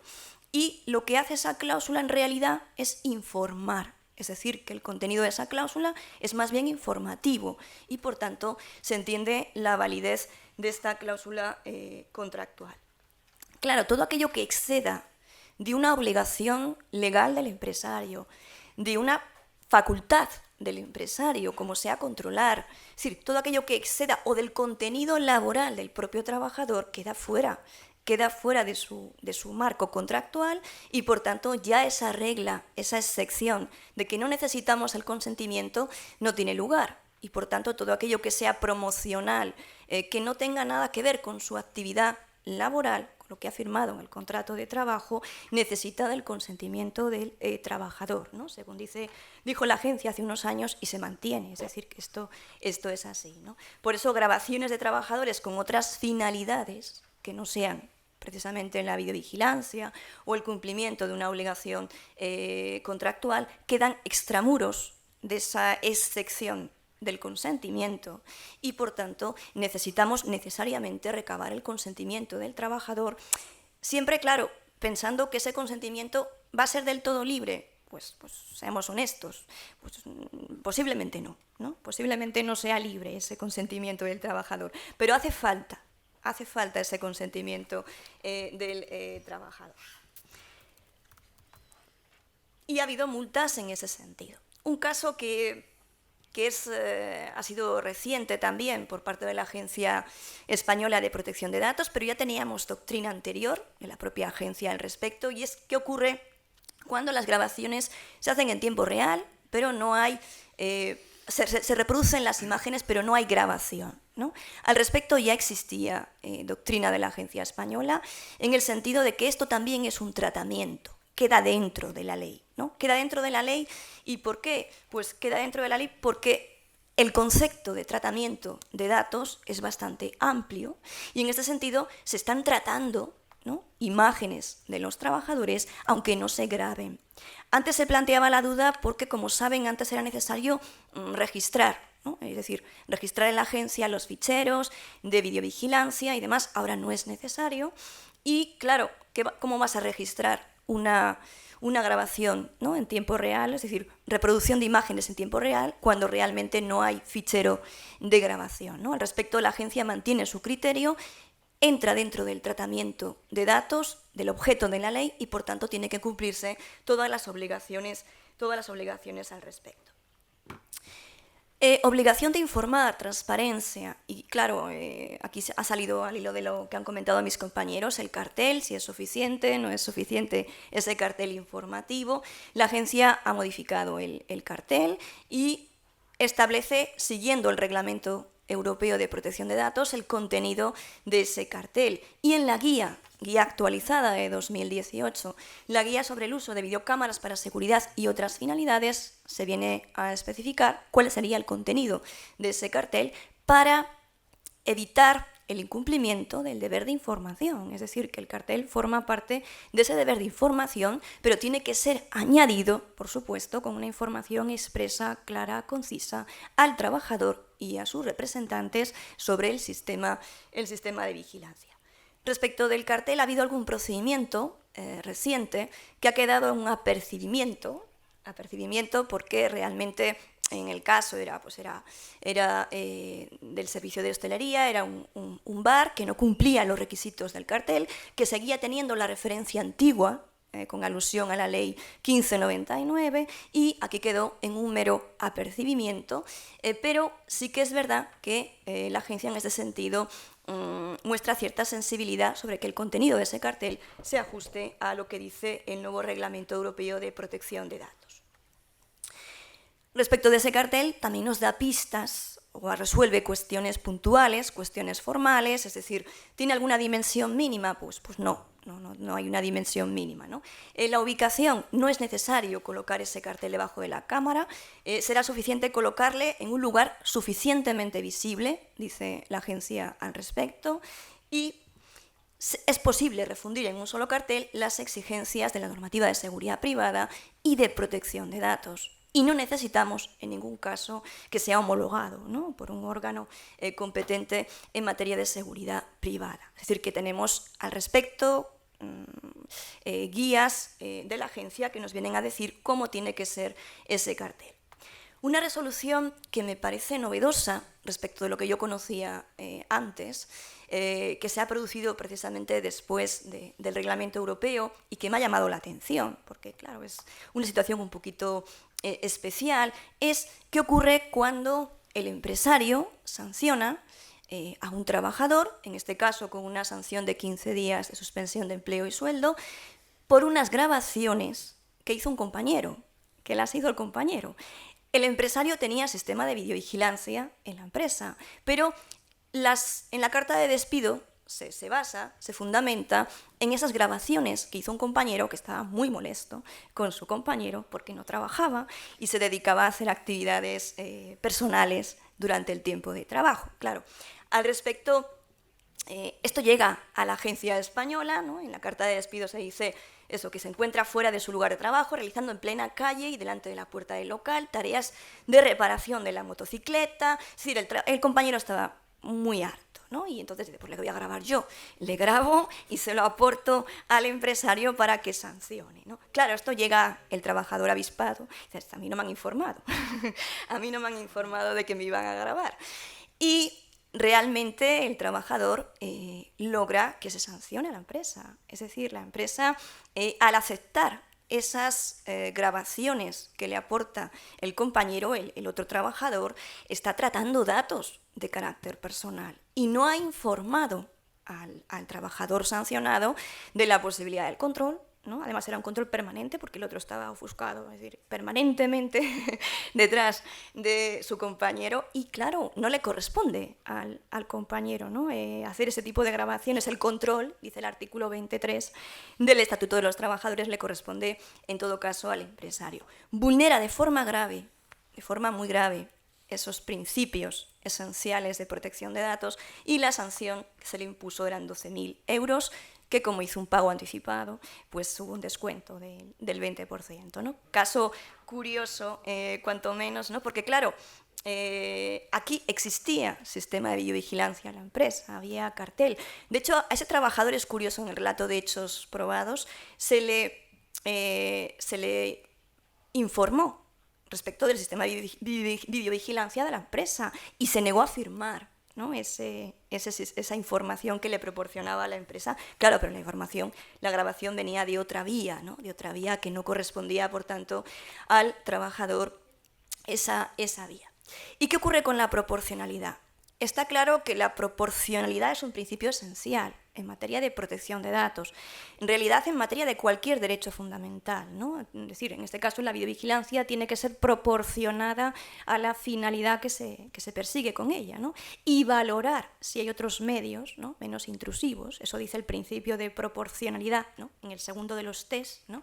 La necesidad de ese medio, primero la idoneidad, luego la necesidad y por último la proporcionalidad en sentido estricto. Es decir, si ¿es idóneo? Pues sí, un sistema de videovigilancia es idóneo para alcanzar el objetivo de control laboral, pero ¿es necesario? Esa pregunta de si es necesario, la verdad es que no está presente no está presente de forma generalizada en las resoluciones anteriores de la agencia ni en las posteriores. Realmente se pasa muy de puntillas, ¿no? Respecto del principio de proporcionalidad y hay algún caso que luego fue confirmado por una sentencia de la Audiencia Nacional, pero que primero fue resuelto por la agencia española, donde había una webcam en un diario deportivo muy conocido por todos y que, claro, que grababa las 24 horas del día, ¿no? A los trabajadores. Eso está claro que eso es tan burdo, ¿no? El control que evidentemente no supera el principio de proporcionalidad. Pero en el resto de los casos es verdad que esa pregunta no se formula como tal, ¿no? Es decir, no se atiene o no se detiene mucho la agencia al respecto de la proporcionalidad. Sí que encontramos un caso también reciente respecto de grabación de la voz, es decir, que había imágenes y voz. Nosotros ya conocíamos en lo social una sentencia muy famosa, ¿no? La sentencia del Casino de la Toja, la 98/2000, ¿no? Que ya en su momento nos dijo el Tribunal Constitucional que esa grabación de las conversaciones privadas en un casino, ¿no? Pues no supera el principio de proporcionalidad porque realmente con la grabación de la imagen ya es suficiente, ¿no? Ya es suficiente para alcanzar el objetivo propuesto. Este informe de la agencia, es un informe en este caso, a una consulta planteada, llega a la misma conclusión, es decir, en la medida en que podemos grabar grabar conversaciones privadas, entramos en terreno ya peligroso y por tanto eso no es admisible, supondría una vulneración del principio de proporcionalidad.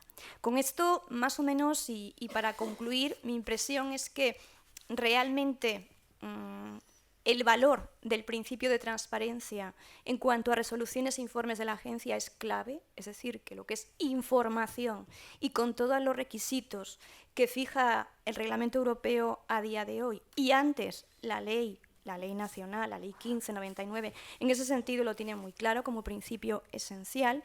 Y quizá lo que ocurre, desde mi punto de vista, o lo que ocurría hace unos años, ahora todavía tenemos alguna duda, y al hilo de lo que dicen los jueces, lo que ocurría quizá hace unos años, y ahora estamos intentando depurar un poco ese déficit, es la falta de información respecto de qué es el derecho de protección de datos y cuál es el valor del principio de transparencia. Desde mi punto de vista, cuando los jueces de lo social entran a valorar, o hace unos años, y ahora hay mucho más formación, más información, más conocimiento respecto de este tema, pero cuando, desde mi punto de vista, entraban a valorar esta cuestión, a veces se quedaban simplemente en la intimidad y no abordaban el tema de la protección de datos con todas sus dimensiones. Y en una de sus dimensiones fundamentales es la transparencia del tratamiento de los datos de los trabajadores. Muchas gracias y quedo a su disposición.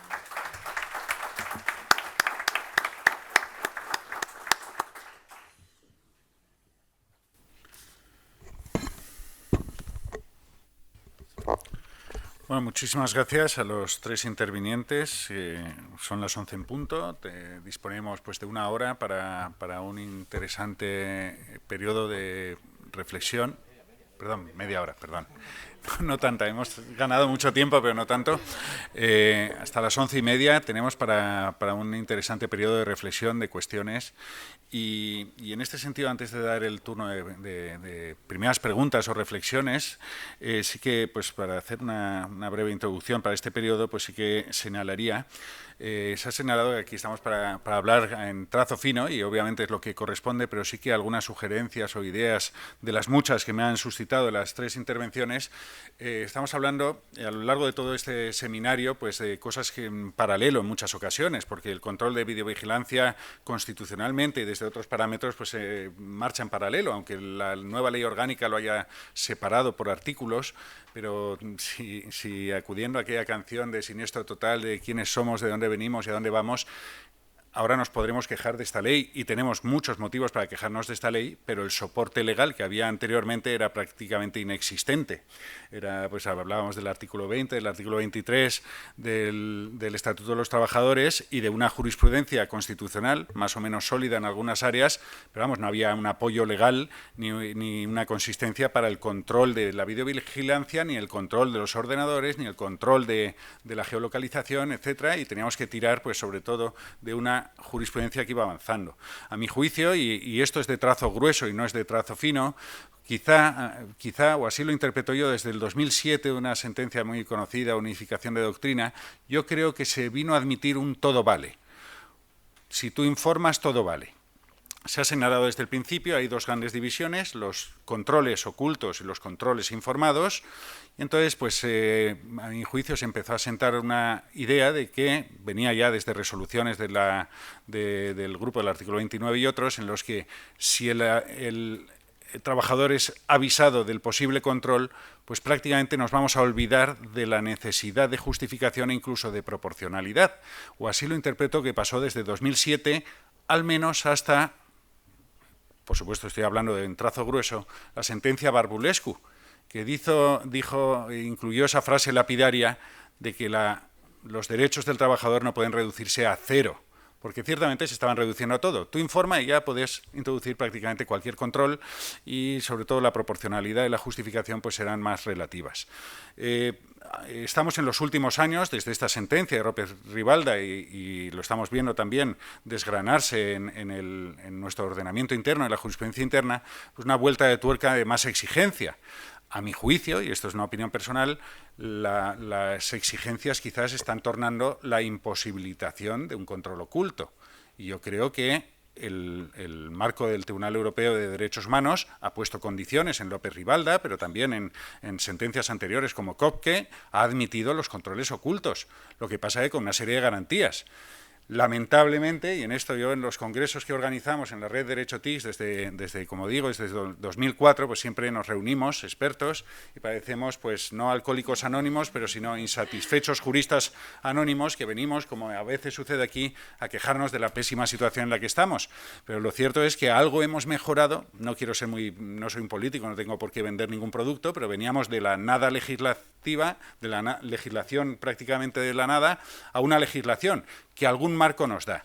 Pero sí que es cierto, y se ha subrayado, y aquí ya no quiero abusar más del turno de palabra, pero que, por ejemplo, para los controles ocultos, si ya la jurisprudencia europea está siendo mucho más restrictiva, es lamentable que nuestro legislador, y yo esto, pues, vamos, no quiero poner nombres y apellidos, pero el legislador de la Ley Orgánica de Protección de Datos podía haberse esmerado un poquito, ya que hemos esperado tantísimos años en regular esta materia, pues que hubiera establecido algunas garantías y requisitos más o menos fuertes para los controles ocultos, no lo ha hecho, y chirría de manera muy flagrante con el derecho fundamental de protección de datos que incluye, y esto se ha apuntado también, que incluye en muy buena medida a la información.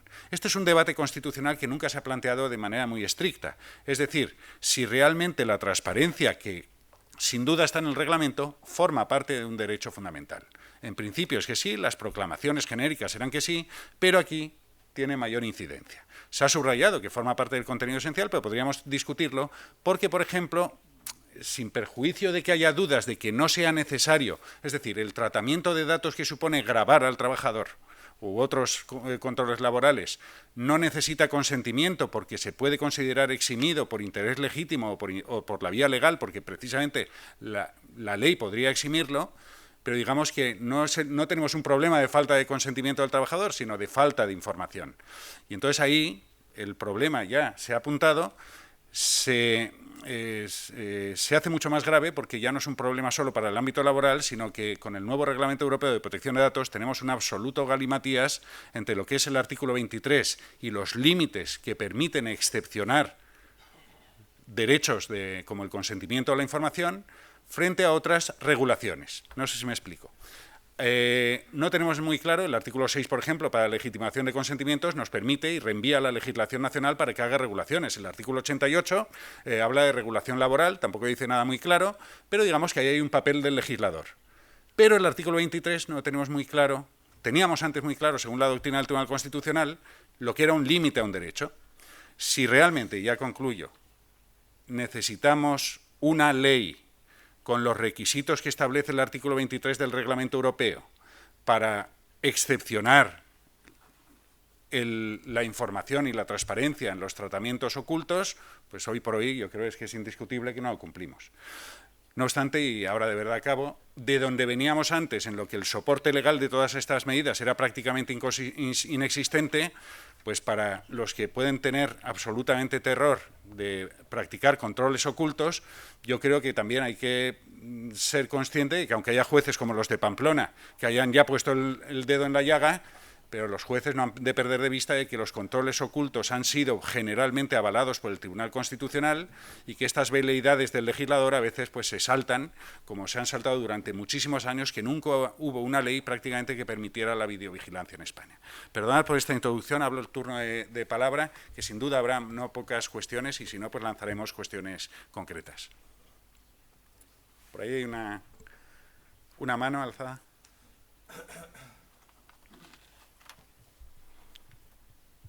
Buenas, gracias a los intervinientes por las magníficas presentaciones y quería hacer dos preguntas. Una va relacionada con la posibilidad de autorización judicial en los controles ocultos.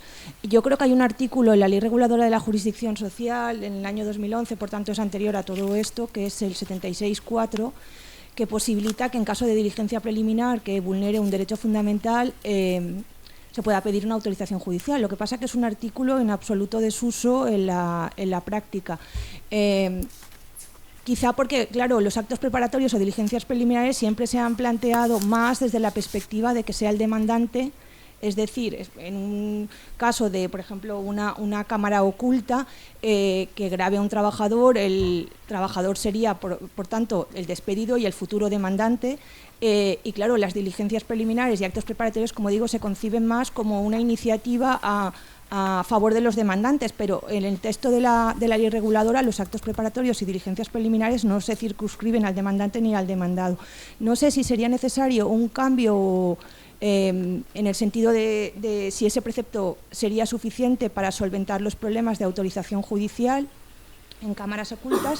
Y luego la segunda pregunta va relacionada con que en algunas sentencias se admite que la tipificación de faltas en el convenio colectivo, cuando se señala, por ejemplo, como infracción grave o muy grave que un trabajador haga un uso no adecuado o extralaboral de cualquier dispositivo, por ejemplo, puesto a disposición por parte de la empresa, este elemento ya supone una especie de información o consentimiento al trabajador que ya conoce de esta situación, cuando todos sabemos en la práctica que muchos trabajadores, incluso bien informados, nunca leen el convenio colectivo de aplicación. Entonces, no sé qué doctrina, o sea, qué opinión les merece esto a los ponentes. Muchas gracias.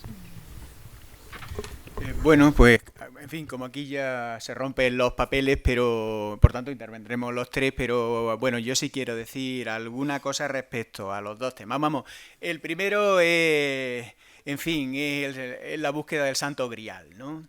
La autorización judicial célebre, porque aquí divide a constitucionalistas, penalistas y laboralistas. La pregunta canónica, no la respuesta canónica. La respuesta canónica es que, como bien has señalado, esa respuesta es una respuesta procesal muy condicionada a la existencia de un pleito. Y eso plantea un problema de raíz. Y es que el empresario no quiere ir a pleito. Cuando quiere ir a pleito quiere tener la prueba garantizada. Lo que quiere es la autotutela. Esta es la clave fundamental. Mientras que el modelo penal y el modelo constitucional parte efectivamente de un modelo de ciudadanía, tiene que existir una autorización judicial. Cuando hay una invasión de un derecho tan importante, el ordenamiento laboral parte de un principio distinto y es la autotutela, solo que es limitada lógicamente por los derechos fundamentales. Bien, esta es la respuesta canónica. Problemas de esto, ¿no? A favor y en contra. Primero, parecía que la sala penal lo tenía clara y discutía ahora mismo con nuestro moderador de este tema. En una sentencia del 2014 muy interesante ponía verde al Tribunal Constitucional y a la Sala de lo Social justamente porque no hacía lo que tú comentabas. Pero hete aquí que, en fin, esto se contamina, ¿no? El Tribunal Supremo recientemente, Sala Penal, sentencia de 2018 que ha sido muy importante porque tiene un análisis muy profundo, muy exhaustivo, pues duda, y viene a converger con la Sala Social, porque el Tribunal Europeo de Derechos Humanos nunca ha exigido exactamente la autorización judicial en el ámbito de las relaciones laborales. Esta es mi respuesta canónica, pero para que veas que hay interés, y te doy el dato para que tú luego forjes tu opinión, ese tema se lo plantea esta sentencia que yo comentaba de Pamplona. Es muy larga, a ver si te puedo dar el dato exacto, es de 18 de febrero del 2019, número 52-2019. Entiende justamente esta sentencia que en los casos de vigilancia encubierta debería el empresario acudir al juez para pedir autorización. Yo tengo mis reservas, porque justamente este elemento de videovigilancia es para eludir al juez, claro, con garantías suficientes. La segunda cuestión es muy interesante, claro, ese es el gran problema de la doctrina constitucional evolucional. El Tribunal Constitucional ha aceptado justamente en esa inflexión que la mera presencia en la negociación colectiva ya garantiza. Yo ahí, a diferencia de la otra cuestión, en la que ya te he dicho que yo tengo mis dudas, yo creo que se puede ser garantista sin necesidad de autorización judicial, en la línea exigiendo justificación, exigiendo transparencia, porque al final esto es un todo. Y hay un tema que ha dicho Paco que es muy interesante, la confianza. Las relaciones laborales van de confianza. Cuando tú me pones videovigilancia para todo, estás rompiendo la buena fe. No olviden, y es que tienes pensamiento de sospecha. Esto es muy importante, porque siempre se pide buena fe al trabajador, pero nunca se pide buena fe al empleador, y la tienen por partes iguales, ¿vale? Por tanto, ahí tengo mis dudas, creo que se puede hacer otra cosa sin perder esa especificidad. En esta segunda parte no tengo dudas. La información tiene que ser específica, y por mucho que me cambien las diapositivas, no, las pegatinas, por muy grandes que la hagan, aunque me la pongan aquí, el derecho laboral, está en coherencia con lo dicho antes, necesita una tutela específica. La información tiene que ser específica y tiene que ser contractual y colectiva. No basta con cualquier afirmación. Eso es muy positivo. Yo no voy a añadir. Simplemente añadir a lo que comentaba el profesor Molina Navarrete, la sentencia a la que se refiere la profesora Amparo Segarra a mí también me dejó un poco sorprendida, porque además era un convenio colectivo sectorial de la química, ¿no? Entonces, ¿cómo va a saber el trabajador qué dice el convenio colectivo sectorial respecto de los usos? Yo creo que eso no es suficiente. Quizá el problema en esa sentencia también fue el comienzo de la sentencia de 26 de septiembre de 2007 que comentó el moderador del Tribunal Supremo, donde hablaba de la política, una política, claro, la política, y parecía que después se obviaba el tema de informar. Yo creo que la información tiene que estar, y no es suficiente evidentemente con el cartel, hay que informar de forma expresa y concisa al trabajador y a sus representantes, ¿no? Y no es suficiente con que lo diga un convenio colectivo sectorial, simplemente eso. Yo sí que me atrevo a añadir, primero, no se ha cometido ni mucho menos aquí, pero siempre no está de más recordar, porque algunos empresarios sí que lo confunden, cuando al trabajador se le informa y se le hace firmar, no se le está pidiendo el consentimiento, la firma solo para saber que se está siendo informado, porque a veces hay algún equívoco en la empresa, pero yo sí que quería meter un poco el dedo en la llaga. Por supuesto que ha de haber límites, pero teníamos situaciones locas, como que el Tribunal Constitucional en un par de sentencias permitía sancionar por conversaciones totalmente privadas para entendernos, en un WhatsApp de trabajadores, porque lo habían instalado sin la autorización. Eso era un absurdo, a mi juicio, como también a mi juicio era absurdo que las grabaciones legitimadas e informadas que tenían la finalidad de seguridad no valieran para el ámbito laboral cuando se tenían perfectamente legitimadas. Yo creo que esto era absolutamente contradictorio, es decir, por un lado, a mi juicio, era un exceso, sin duda, hay que informar y hay que informar mejor, pero lo que no puede ser es que porque haya una cámara grabando perfectamente informada y conocida por el trabajador, pese a que genere un contexto de desconfianza, bueno, pero el trabajador, el empresario también tiene legítimas decisiones empresariales de decidir el entorno que quieren en su empresa, pero que no valgan esas imágenes cuando se detectan claros incumplimientos laborales, a mí me parece que era discutible. Lo que sí que es cierto, y vuelvo a señalar, es que la ley no señale la exención o no, o la reducción de los deberes de información, y cuando digo reducción me refiero a los efectos del artículo 23 del Reglamento Europeo de Protección de Datos, para que se puedan, para que quede claro en qué medida hay que informar al trabajador o no de los controles laborales. Sí, yo añadir un último, si me permitís. Dos apuntes sobre la pregunta de las dos preguntas que lanzaba Amparo, ¿no? Yo creo que al final el problema está efectivamente en ver si la grabación, la videovigilancia resulta o no necesaria y con qué fines, y si estamos o no en una normalidad, o esa videovigilancia, sobre todo aquella que es encubierta, necesita de alguna manera, o sea, no informada, necesita cuál es la calificación del acto ilícito que decía antes Cristóbal, ¿no? Si estamos solamente de un ilícito laboral o es penal administrativo, y ahí yo creo que la Ley de Seguridad Ciudadana tiene algún precepto, ¿no?, que efectivamente podría aclarar si necesariamente tiene que el empresario acudir, efectivamente, poner, ¿no?, en conocimiento de las fuerzas y cuerpos de seguridad del Estado y requerir la autorización administrativa, ¿no? Judicial, perdón. Y en el otro tema del convenio colectivo, pues yo creo que ahí también lo que hace falta es difícil, ¿no?, establecer una opinión general, pero sí ver en qué condiciones se incluye esa cláusula, ¿no? O sea, con carácter general estoy de acuerdo con la respuesta y con la posición de Cristóbal, pero entrando en el análisis de cómo se llega a ese producto negocial, quién ha negociado, en qué condiciones. No sé si me explico. Quiero decir que no cualquier negociación o cualquier resultado o cláusula de convenio colectivo garantiza efectivamente adecuadamente, pese a la teoría constitucional, pero que tiene que ver mucho con cuál es el momento actual que atraviesa la negociación colectiva y fundamentalmente quiénes son los sujetos negociadores y cuál es la relación que existe, no solamente entre los propios sindicatos presentes, ¿no?, en la empresa, sino creo que también entre ese sindicato, ¿no?, que permite ese tipo de cláusula o que firma ese tipo de cláusula y el propio empresario, ¿no? Voy a añadir, porque quiero aprovechar esto para ir a otro tema y ver lo de la autonomía colectiva. Así, ha hecho dos preguntas, pero como si hubieras hecho tres. La complemento con lo de la famosa videollamada, ¿no? Pues ese es un tema muy interesante, ¿no? Mira cuál era la clave aquí, porque creo que puede ayudar. Yo creo que no tiene nada que ver la videollamada con la videovigilancia.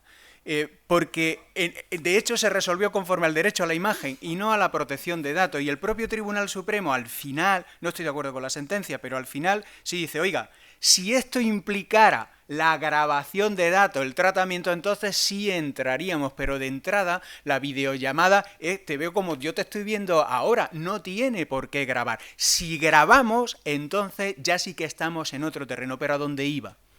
Que lo ignoró. Bueno, lo menciona el Tribunal Supremo, pero no pone la negociación colectiva. Ese convenio colectivo incorporaba específicamente que dentro de las funciones a realizar estarían aquellas vinculadas a los desarrollos tecnológicos.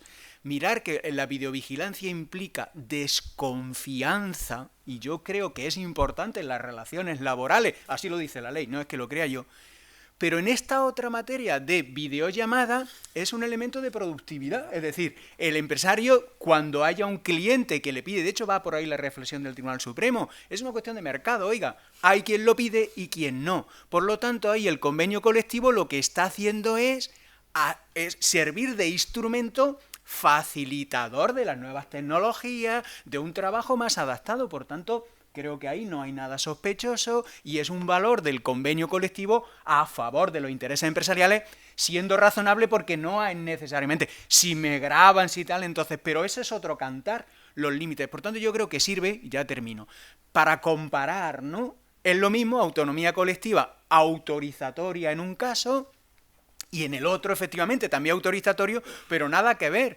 porque la videovigilancia me invade directamente, como aquí ya se ha dicho, no voy a insistir, mientras que este otro tema es adaptarse pues a los nuevos mercados, ¿no? Por tanto, yo creo que ahí la autonomía colectiva tiene un mayor margen, debilitando el consentimiento o la información precisa. Cuando ya vas a otros temas, entonces cuando entra con radicalidad el derecho a la protección de datos, ¿no? Me parece que comparar nos ayudaría un poquito, ¿no?, a situar los distintos niveles. Había dos palabras. Hola, sí, buenos días. Gracias por sus intervenciones. Soy Jorge, de Comisiones Obreras. Ya traía algo de casa, pero me lo han certificado, y es que hay una desproporcionalidad absoluta y un abuso del uso de la videovigilancia de cara al trabajador. Estoy de acuerdo con lo que ha dicho usted ahora en su última intervención y no con lo que ha dicho usted en la anterior. Claro, si la finalidad del uso de la videovigilancia es la seguridad, yo vengo además, procedo del sector financiero, yo estoy en un Gran Hermano 24 horas. Desde que, si estoy en una sucursal es que estoy grabado permanentemente. Entonces, claro, si la empresa va a utilizar eso con un fin, y esa es la clave, la finalidad con lo que lo va a utilizar, con un fin de seguridad de cara, pues si hay un atraco, pues yo puedo decir, bueno, estoy de acuerdo, ¿no?, como empleado. Ahora, si lo va a utilizar para controlar el tiempo que yo estoy en mi mesa, o el tiempo que yo pueda estar utilizando el teléfono, o otra serie de circunstancias que sabemos que lo utilizan para esas circunstancias, pues ahí ya hablamos de un principio que yo creo que es bastante serio de desproporcionalidad, y además es la propia empresa quien tiene esa herramienta y quien tiene el poder del uso para decidir con qué finalidad la usa. Porque luego tengamos una cosa muy clara, los trabajadores no tienen claro con qué finalidad utiliza la empresa esa videovigilancia, y no está claro. No está claro, por mucho que lo ponga en un convenio colectivo, o por mucho que una persona firme un papel, porque además no me voy a entrar con el tema de las hipotecas, porque es que al final todo el mundo sabe lo que firma o nadie sabe lo que firma. ¿Quién sabe qué firma qué? Entonces aquí yo les lanzo una pregunta. ¿Haría falta una formación específica para las personas para saber qué están firmando o qué no están firmando? O sea, ¿tenemos una formación adecuada? Porque, por ejemplo, ahora en estos días ha abierto un debate bastante importante, ¿no?, de la Fiscalía General del Estado, que recomendaba instalar cámaras en las aulas de los centros de estudio para, bueno, pues para evitar los posibles abusos. Oiga, no, claro, dice, es que los sindicatos se niegan. Bueno, claro, es que hablemos de medidas de prevención en vez de medidas de disuasión, ¿no? ¿Por qué no hablamos de medidas de prevención? Yo les lanzo esta pregunta también, que no han comentado nada.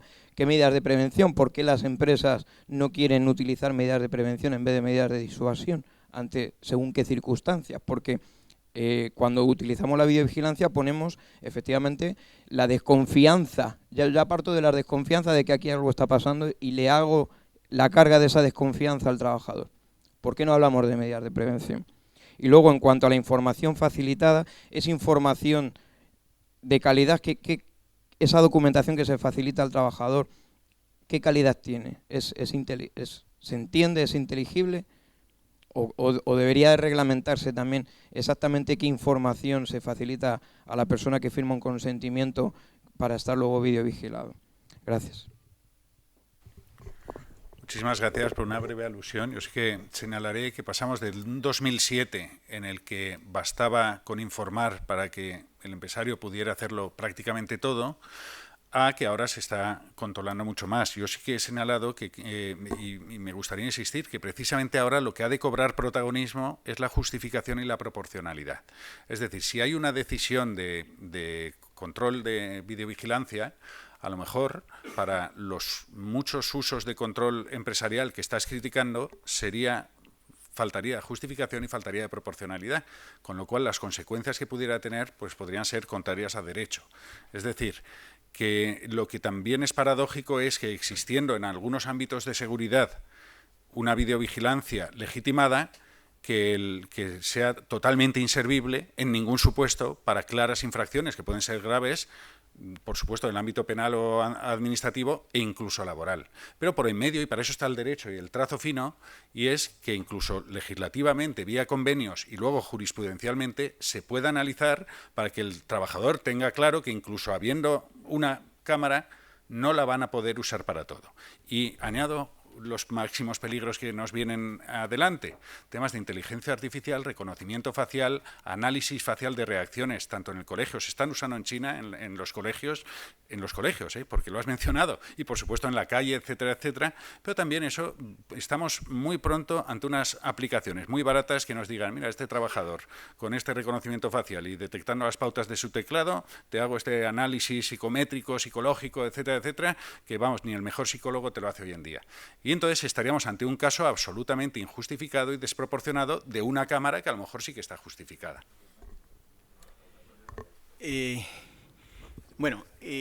Nada, buen intento, aunque estoy limitando. Es muy interesante el moderador que no ha puesto, porque aquí te he puesto, debes ser muy buen constitucionalista porque eres muy jacobino. Insistes en que hemos mejorado y yo insisto en que teníamos 2 problemas y ahora tenemos 3, porque el juez ahora, antes de aplicar el artículo 89, tiene que hacer un juicio de validez constitucional y comunitaria de la norma, porque has dicho justificación y proporcionalidad, y yo estoy completamente de acuerdo contigo, pero ¿dónde está eso en el artículo 89? No habla de justificación para nada y la proporcionalidad es solo para la grabación de sonidos, es decir, esta ley es muy mala. Hay que decirlo así, aunque provenga de constitucionalistas, con el debido respeto y además muchos de esta universidad. Pero no tiene nada que ver, porque para un laboralista nos ha generado un enorme problema, porque tenemos un reglamento comunitario que es de aplicación directa. Y ahora entonces el juez, como ha hecho, luego cada uno lo resolverá de una manera, se tiene que enfrentar a la validez de la norma antes de aplicarla. Bien, pero no quiero insistir más en esa línea, pero me parece muy importante, por favor, no confundamos. La ley aquí no nos ha hecho ningún favor, sino todo lo contrario. Y ahora vamos a esto y 30 segundos.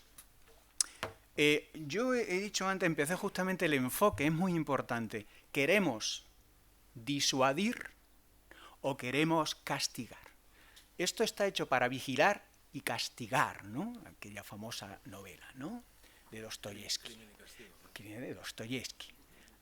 Aquí la clave de la ley debería ser informar para disuadir.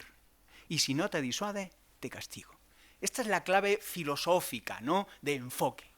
En vez de vigilar y castigar, que es para lo que se concibe esto, el sistema para reconstruir con trazo de valores, como bien has puesto de relieve, es primero informar, transparencia, para luego poder, porque vamos a ver, no somos hermanitos de la caridad y en las empresas hay de todo y, en fin, hay que dar mecanismos a los empresarios, ¿no?, para que puedan, en fin, defenderse. ¿Cuál es el instrumento? La respuesta concreta. Y aquí ahora te devuelvo una parte como sindicalista.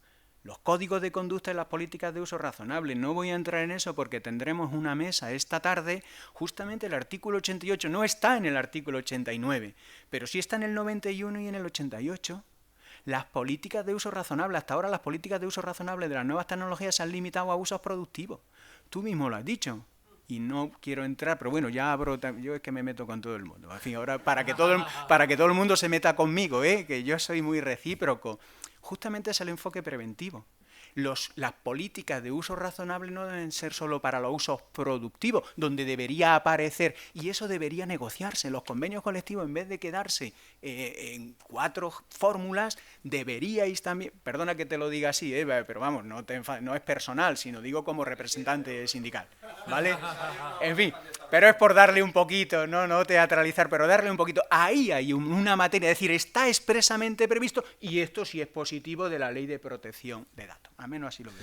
Yo, un apunte en ese caso, yo voy a ir un poco más allá.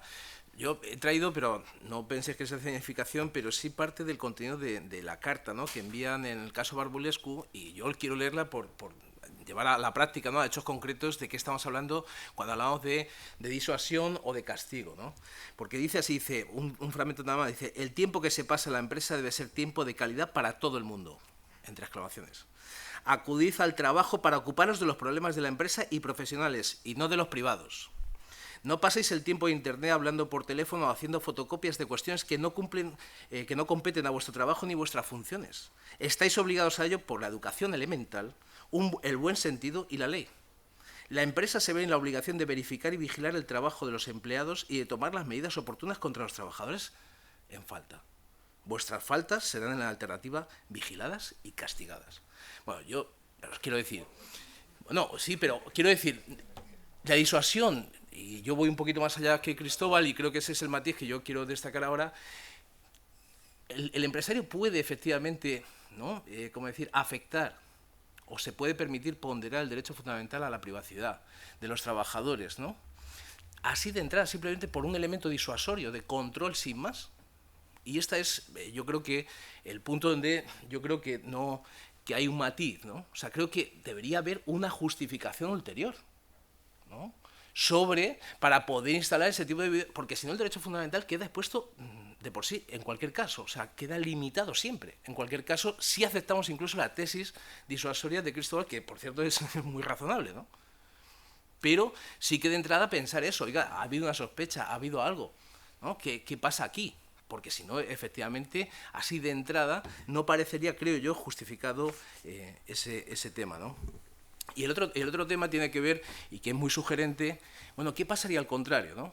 Quizá ayer con Carlos Hugo Preciado, no sé si llevado por el agua típica de esta ciudad, en un momento determinado decíamos, bueno, ¿puede el trabajador, hablando de prevención de riesgos laborales, podría el trabajador, cumpliendo con todos los requisitos que exige, podría gravar a efectos propios de defensa de sus propios derechos, particularmente en materia de prevención de riesgos laborales, de cumplimiento del tiempo de trabajo, de la jornada, horas extraordinarias, etcétera, etcétera, etcétera, de registro de la jornada? ¿Lo podría hacer? ¿Se puede hacer? ¿Se puede eso incentivar y promocionar desde el punto de vista sindical, por cierto? ¿No?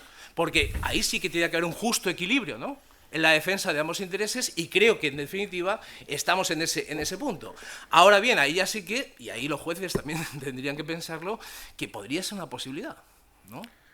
En aras del interés general del Congreso voy a ser jacobino, y como estaba pedida desde hace mucho tiempo, vamos a dar un turno muy muy breve de pregunta, y pidiendo también mucha brevedad. Yo ya me adelanto que no hablaré para responder a la última cuestión. Muchas gracias. Bueno, yo casi por alusiones, ¿no? Entonces, yo quería plantear dos cuestiones. No se me oye. Yo quería plantear dos cuestiones sobre... Quería plantear dos cuestiones que son, la primera, la información en protección de datos como contenido esencial, y la segunda, los controles ocultos, ¿no? Entonces, creo que son importantes. ¿Por qué? Porque la información forma parte del contenido esencial tal como lo definió la 1181 del Constitucional.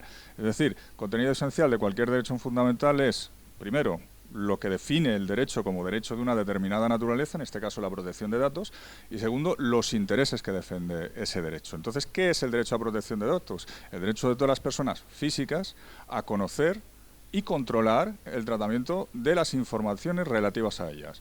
Por lo tanto, si acudimos a la definición del Constitucional, difícilmente alguien puede controlar y conocer las informaciones referidas a esa persona si no tiene la información sobre los fines, quién es el responsable y los medios del tratamiento, en definitiva, todo el contenido de los artículos 12 y 13. Por tanto, si tenemos que la información es contenido esencial, ahí las consecuencias en derecho de trabajo son muchas. Primero, el legislador no lo puede tocar. Es decir, el legislador no puede racanear la información en el 89 y decir que con un cartelito ya basta. No, porque la información es contenido esencial y el legislador no puede entrar en contenido esencial. Segundo, habrá que decir también que en negociación colectiva no es negociable el contenido de la información, porque es contenido esencial y si no puede el legislador, el negociador colectivo tampoco tiene.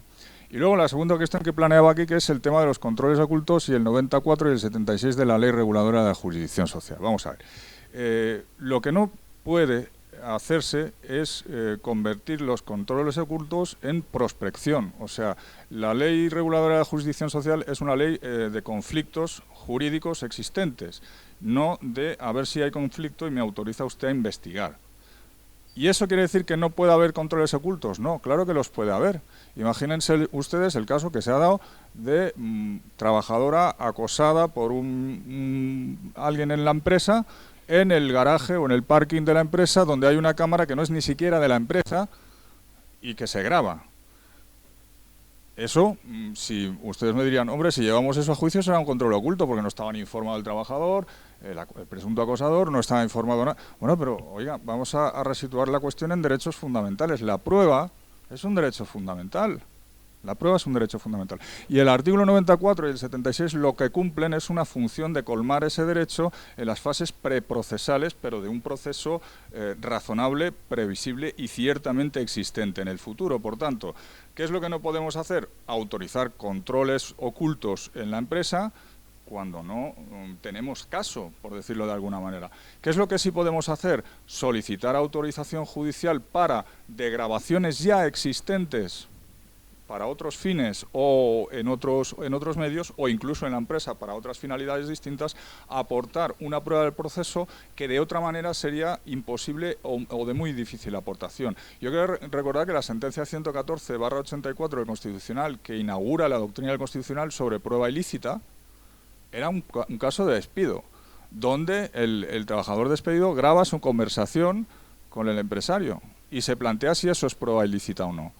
Pues eso no fue prueba ilícita entonces y no lo es ahora, siempre y cuando exista una proporcionalidad y una valoración de la necesidad para eso en la prueba. Por tanto, tan ilícito es que alguien lleve una camarita en el sombrero para grabar todo lo que le ocurre en su vida sin informar a nadie y luego utilizarlo como prueba, y es tan ilícito si es trabajador como es empresario.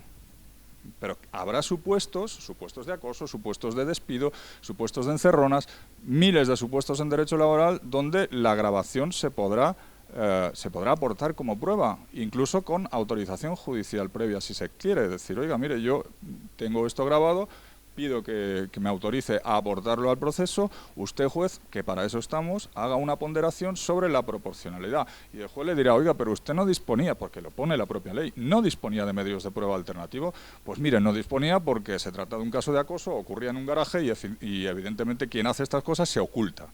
Bueno, pues esa es una prueba que vamos a aportar, a pesar de que de que ha incidido, de que ha habido una injerencia en el derecho a protección de datos o intimidad de la otra persona. Y eso es válido para todos, porque los derechos fundamentales son de todos. Yo, cuando escribí la teoría general de los derechos fundamentales en el contrato, recuerdo una charla donde, pues bueno, abogados de la empresa me decían, hombre, es que esto va a suponer muchos problemas. Digo, no, hombre, no, tenemos buenas noticias, los derechos fundamentales son también de los empresarios, la libertad de empresa también es un derecho fundamental. Quiero decir, entonces en esta ponderación hay que llevar cuenta de que no se puede caer en los automatismos y de que si una prueba es necesaria, pues por supuesto que se va a tener que poder aportar, ¿no? Y sobre todo teniendo siempre en cuenta la ponderación de cuál es la parte débil, por esencia, en la relación laboral. ¿no? Que eso también se tiene que tener en cuenta en la ponderación de proporcionalidad. Es decir, no es lo mismo quien tiene capacidad de control legalmente establecido de los trabajadores que quien no la tiene y es trabajador, y probablemente el acceso a los medios de prueba será mucho más escaso en potencia que el de la empresa. Muchísimas gracias. Yo, si os parece, tras los avisos del director de que paremos ya, como sea, muchísimas gracias por la intervención y muchísimas gracias por haberme invitado. A las 12 hay un café ahí fuera y a las 12 reemprendemos la sesión. Muchas gracias.